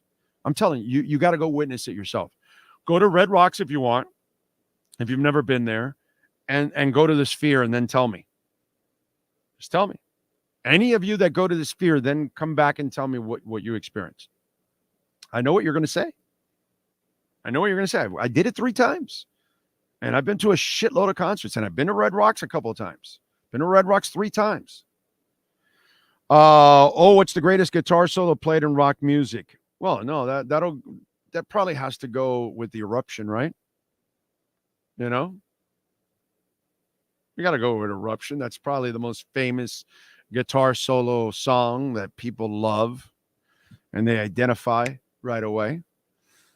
D Wolverines, thank you for the love in the super chat. Very nice of you. Big O, if you have 1,000 to 2,000, how would you split it upwards Bitcoining purchases? Which ones would you recommend to put in since Bitcoin is so expensive? 40% Bitcoin, 30% Ethereum, 10%. Let me see what I would put it in right now. Okay, I'm going to give you what's going to make you money and what's going to be a little bit more steady. Not a financial advisor by any stretch, but here's what I'm going to guess. I'm going to, let's see, Chainlink, 10% on Chainlink.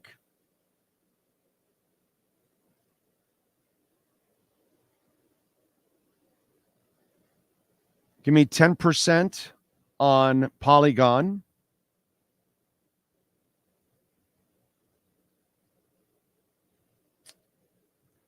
Ooh, let me see right now. Let me see where it's at. Let me refresh here because there was a nice buy here. It's gone up a little bit. Okay, Neutron's still pretty good at 151, not at its lower lows that we had before, but I believe Neutron's going to be a monster. So 10% on Neutron. That's what I would do. 40, 30, 10, 10, and 10. Every time you have the pie. I'm not stopping in Bitcoin. I'm not stopping buying Bitcoin. So when it hits 120,000, how did it look when you put it in at 60? When it hits 200,000, how did it look when you put it in at 60? When it hits $500,000, how's it going to look when you put it in at 60? Remember one thing. Altcoins will pump and pump good, and you'll make good money on some of them. There's no doubt about it. You'll make more money than you would on Bitcoin on some of them and Ethereum. I get it. But then there will be a crash, and they'll come back down. Bitcoin will perpetually go up. Okay? The crash that we saw before the 16th, those days are done. Institutional money's in. These people don't sell. Retail is the one that sells. You and me, hardworking stiffs that need to get rid of the money because we made it and we are on bills and all that. Let's go. Let's pay some bills. That's us. The people that are coming in now are rich people, are people with money. They're not selling. They don't sell their Amazon stock and they don't sell their Nvidia and they're not selling their Microsoft and they're not selling Tesla. And no.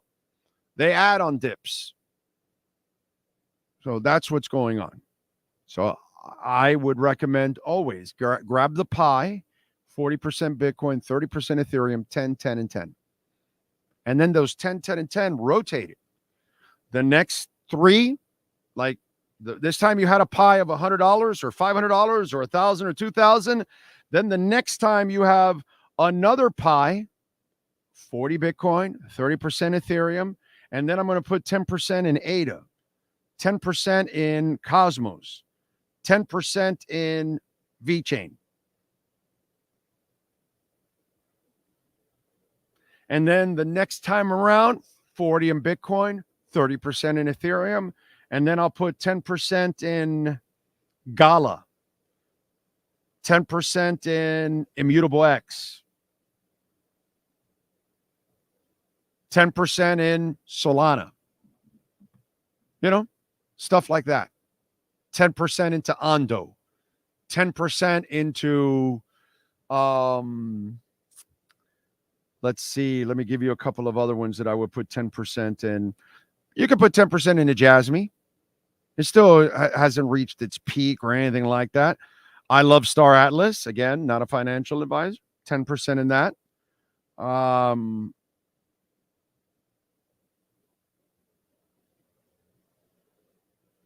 Let's see. 10% into Tectum. I gave it to you guys at 20. It's at $34 right now. 10% into Alephium, Alephium. I think it's ALEP, if I'm correct. I gave you guys Alephium at $1.08, and Alephium's at $3.38. 10% in Hive Mapper. I think the acronym is Honey.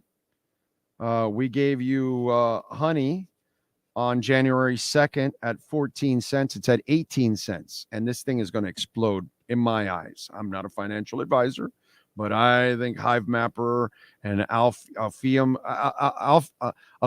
is one that you already are making, you've 2x'd your money already if you took my advice on January 2nd. Axelar, I gave it to you guys at like 99 cents or $1. It's $2 right now. What can I tell you, man? Where's Ondo at? I gave you guys Ondo at 24 cents. It's at 51. I'm not a financial advisor by any stretch. I gave you Ondo at 24 cents. There was a dip at 22. I bought the dip at 22. It's up to 51 cents right now. It's up 28.3%. I've been telling you about Ondo for a while now. I told you Ondo's going to be a monster. The people behind it, So that's what I would do. Rotate the 10s, but keep the 40 and the 30. Keep it with Bitcoin. Keep it with Ethereum. I think Ethereum's going to go to 7,000 to 10,000 in this run. I think Bitcoin is going to run. I know for sure it'll be over 100,000 by the end of the year. I think it might be even approaching maybe 200,000. So, again, I'm not a financial advisor. I'll just keep repeating that over and over again. You do your own homework. But this is how I would do it for all of you out there because you don't really study hard of this. So make it a little easier for you and a little safer because you can't lose with Bitcoin and Ethereum. Okay? You just can't. It's impossible, I think. That's the kind of the way I look at it. Let's see. Sealer has not been the better player. Come on, man. Wilkins and Sealer. Not throughout last year, Sealer was the better player, Krillian. Go look at the stats. You'll see it. Alf says Clark Hunt promised the players he would upgrade the practice facility, and a year later he did indeed spend over $100 million on new 6-bedroom, 3-story home in Arrowhead for himself. Yeah. Get the players and win, bro. Like I said, Alf, you want to be in the Orange Bowl watching the Hurricanes and the Dolphins play with urine falling on you from the second floor? Or would you rather be at Hard Rock Stadium, Pro Player Stadium, Landshark watching the shitty Dolphins and the shitty Hurricanes? You see what I'm saying? The facility stuff, I talked about it yesterday. It's so overrated. Because even as a fan, you're like, I don't mind the Orange Bowl. I know it was shitty. I know I may get blocked, but they were badass teams over there. So I'll go look at Marino sling the ball around and Bob Greasy and, win a lot. And I'll go watch the Hurricanes kick some people's asses. And whatever happens at the Orange Bowl, I'll live with it, bro. I'll live with it. If I got to wait a half hour to go to the bathroom, so be it. See what I'm saying? So, it's so funny, that facility stuff. Oh, man. Calajo says, shit, my bad luck. I'm going to the Sphere, and they don't have any concerts on the schedule. Wow. You should take the tour just for the hell of it. Current recommended exposure, 5% of your portfolio, big boys, which is a lot of money. Same percentage central banks will be holding in the future. Yeah, and those central banks, huh, Lofi? They're really smart, aren't they? Huh? Yeah, let's listen to central banks. They really know how to manage our money. Or do they know how to steal our money? So we're going to keep listening to thieves? Next thing you'll tell me is I got to listen to Elizabeth Warren. That clueless bitch. Oh, let's see. You're a financial advisor, LOL. A good one, actually, with a great track record. I appreciate that. Thank you, sir. Oh, who should we get in the first round at 21? Michael, do you listen to the show? Do you listen to the show? That's not talked about until free agency is done, my brother. Okay? We do things, we don't play hypothetical games here. So let's get through free agency first. Let's find out who's released, who's available, and all that. Let's talk about free agency first. And then when we filled needs with free agency and we talk about the free agents available, what's really happening, then we can turn the page, as Bob Seger would say. And then say, now we can focus on the draft because we filled this spot, that spot, that spot. So now maybe they might go for this spot, or that spot in the draft. So let's do things in an organizational way. Let's do things with logic instead of silly fanaticism, silly media sensationalism. You know what I mean? Let's avoid all that garbage. Okay? That's kind of what we do on this show. We avoid the garbage. I got a lot of other things to talk about than waste my time on stuff that never really is going to happen. Because plenty wrote articles and talked about Jonathan Taylor and Dalvin Cook in their shows. And they spent hours talking about them. How'd that work out for them? You know what I'm saying? So let's talk about things in order, and let's talk about them with logic. Let's not talk about Jalen Waddle getting traded. That's for stupid people and lazy media. Okay? All right? Lazy media that doesn't have enough creativity, so they need to use that as a crutch. Fill space. Let's see. Steve Perry's right up there also with Freddie Mercury. No.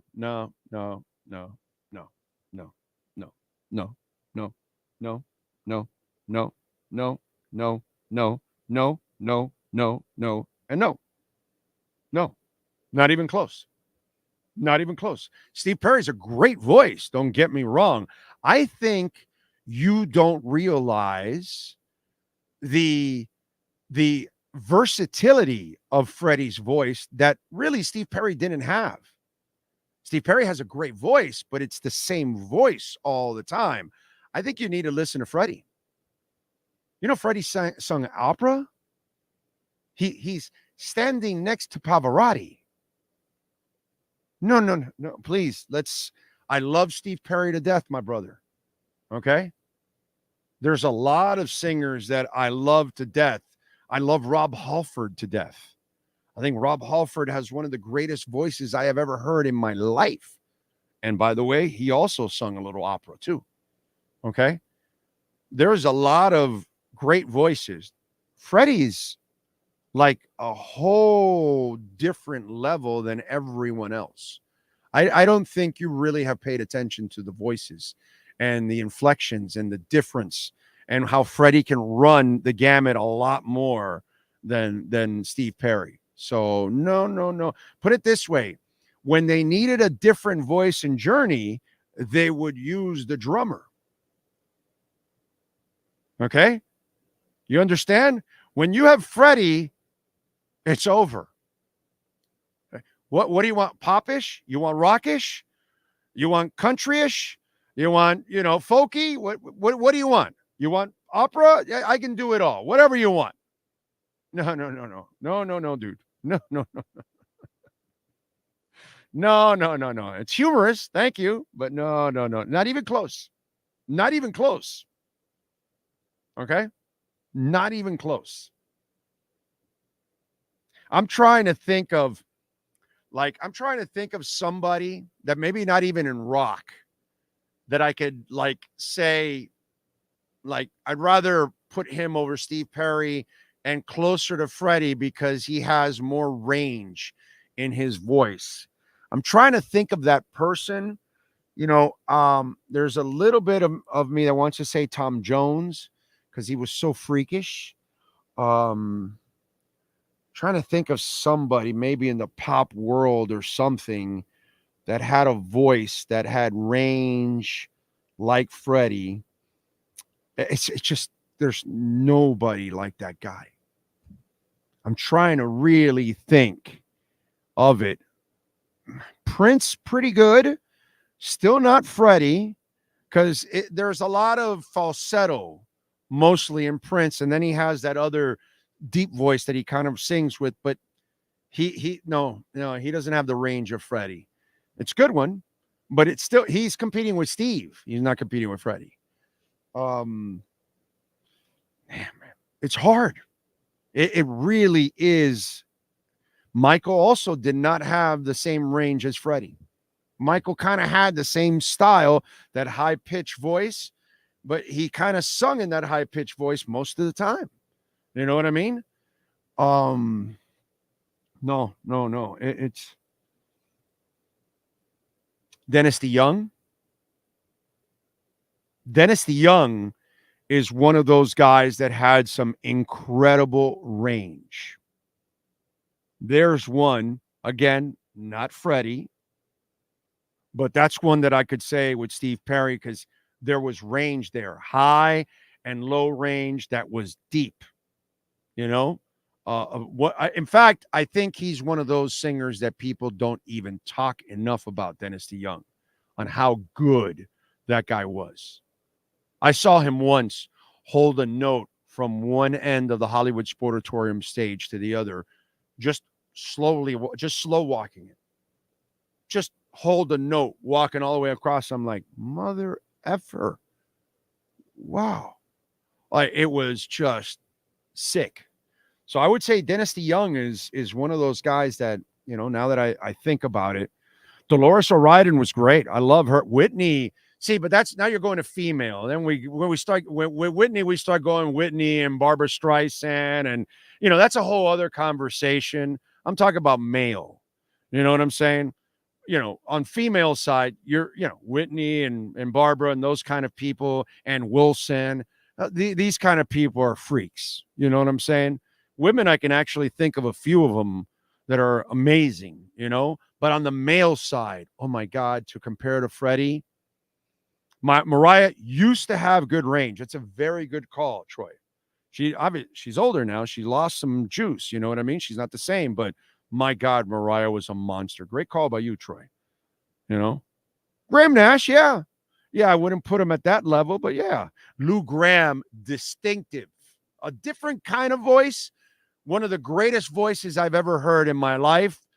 Not Freddie again, But my God, what a great voice, because nobody had that voice. Nobody will ever have that voice. You know what I mean? That's the beauty of Lou Gramm. That voice is so distinctive. It's ridiculous. Yeah, Celine Dion. Yeah, Celine Dion is with Barbara, with Whitney, with Ann Wilson, with those kind of ladies that are just, Linda Ronstadt. Linda freaking Ronstadt, bro. Linda Ronstadt is as good as it comes. She's right there with Whitney, right there with Barbara Streisand. That is English, Spanish, opera. Oh, my God, Linda Ronstadt had range. Jesus Christ, she had range. Maybe I don't put her at that level. I don't know. She's probably a better songwriter than all of them, but I freaking love Carole King. I am in love with Carole King's voice. You know, I think she is a goddess. Now, songwriter, she kicks most of the asses of the people we talk. Whitney Houston can't write songs like Carole King and stuff like that. I don't even know if Barbara writes songs like her. I think that most of these people, most of them, Mariah Carey or whatever, they have people who write songs for them and the music and all that. It's just a different ballgame when we're talking about Carole King. Carole King's writing the music and the lyrics and singing, and Carole King is a goddess of goddesses. You know what I'm saying? Again, you got to be a little older to probably appreciate her.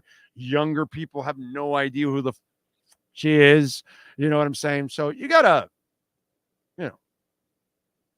So Gary Sharon, look at you. Biz Marquee. Meatloaf. Meatloaf had a great voice, by the way.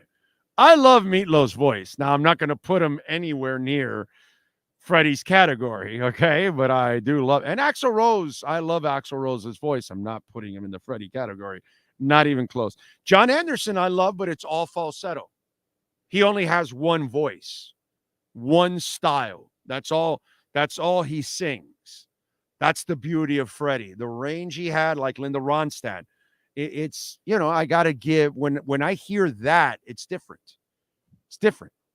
When your voice can go all over. And by the way, Elvis did have a great voice. No, there's no laughing there. Elvis did have a great voice.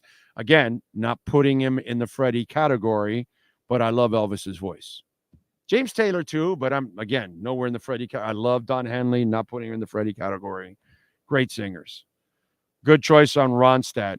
Great belting voice for Spanish albums. No, dude, Linda Ronstadt she's one of the greatest singers of all time, period. End of story. And if you don't agree, you don't know music, period. You don't know talent. That's all.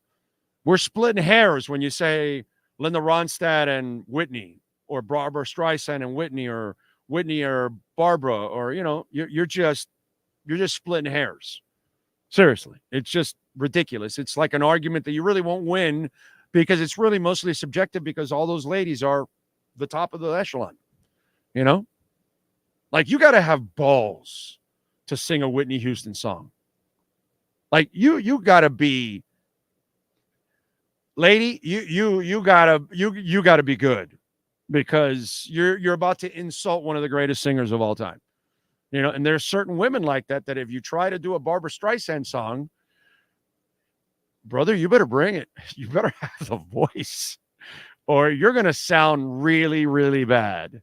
You cannot do Whitney if you can't be elite, and that's kind of the game. For females, Amy Lee, Evanescence. Yes.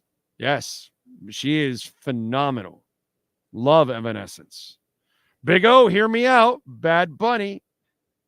Stevie Wonder's got a magical voice, dude. Again, no one is Freddie, but Stevie Wonder's a god, bro. Yeah. My God, yes. Stevie's in that. Is that Freddie's all by himself, and then there's that next level, and Stevie's in that next level with Steve Perry and all those other guys that you've talked. I don't put anybody at Freddie's level. I don't put anyone at Freddie's level. Cannot do it. The ladies, we can argue. We can have a discussion. I can't have a discussion with anybody about Freddie Mercury.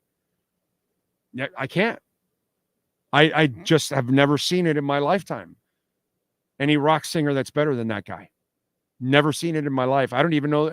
I don't think there's a pop singer that's better than him. Ever. On the male side. I don't agree there's anybody ever that can top Freddie Mercury. It just does not exist. Ladies, we can have some fun there. Adam Lambert, love Adam Lambert, but again, the range is not the same. It's mostly high-pitched stuff. He cannot actually sing other things. Adam's got a great voice in his voice. It doesn't necessarily have a ton of range. It's kind of high in that it stays in that area pretty much all the time, you know? So I love him. And by the way, if you watch This Queen with him performing, fantastic. He's a terrific front man. If you needed somebody to at least try to fill those shoes, which he'll tell you, nobody can fill his shoes. He'll tell you right away.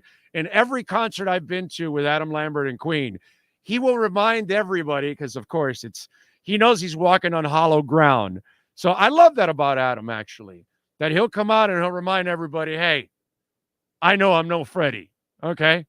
And he knows it, Come on, bro. Let's go.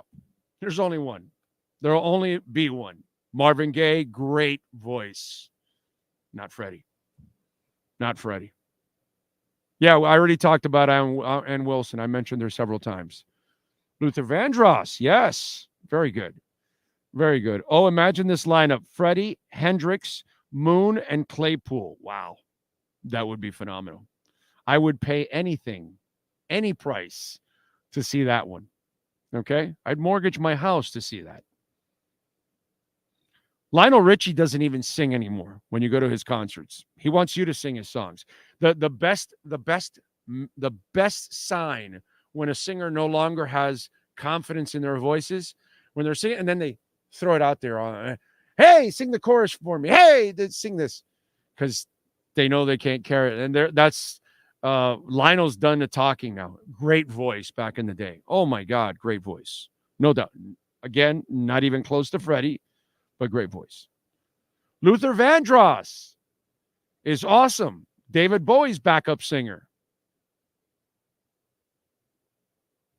He was, by the way.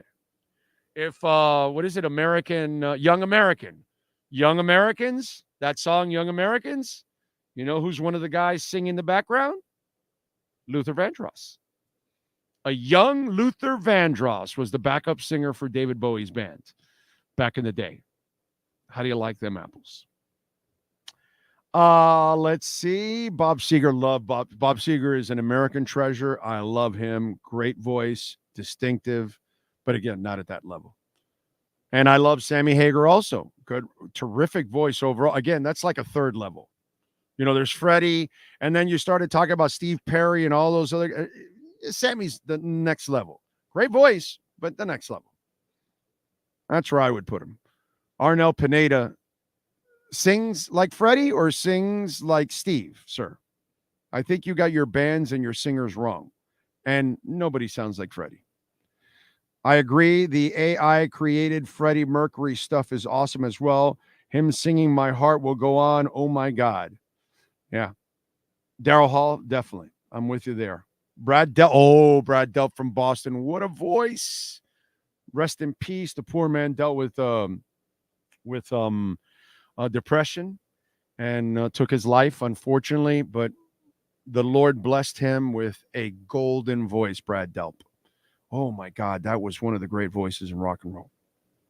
Definitely.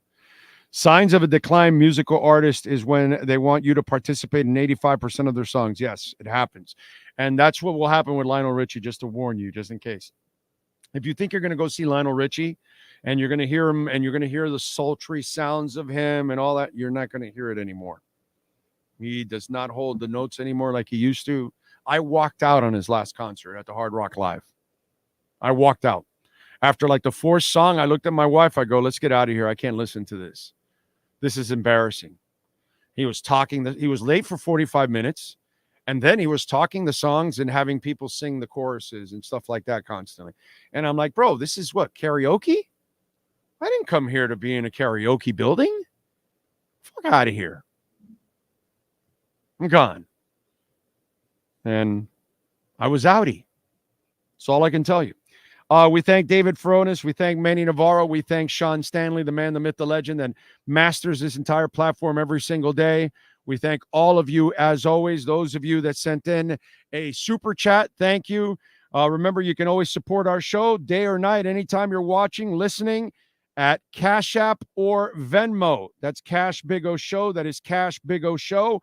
Cash App or Venmo. You can also make a Bitcoin donation at Cash App or Venmo, as Bitcoin, by the way, is approaching 62,000 again. It's at 61,984. So it is pumping right now. Let's see if it pumps up to 53, 54, because we're about to make a move for 60.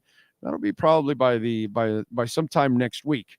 70. We'll be at 70 sometime next week. So it should be fun. Enjoy your weekend. We will have a Crypto Bro Show later on. So follow us on Twitter at Big O Show, or Facebook page Orlando Alzigari, or on Twitch, Big O Radio Show. Subscribe there. You will catch it, or right here on what's it called? On YouTube. Make sure you hit the notification bell. Would it only hit? No, it only happen when it goes on YouTube, right? It won't happen for the others. Yeah, so follow us on Twitter. But if not, go back to those social media pages and you'll catch the Crypto Bro Show later on. So please support us. If you give us lots and lots of views, we'll pass it over to the YouTube page. Okay? So it's you guys are put to the test. If you want more crypto, then we'll give you a show, but you got to respond. So that's what it's all about. We'll see you guys later on the Crypto Bro Show. And if you're not tuning into the Crypto Bro Show, we'll see you Monday morning at 10. Have a blessed weekend. We'll see you same time, same place, same bat chat. Oh, here we go with the Jasmine hat.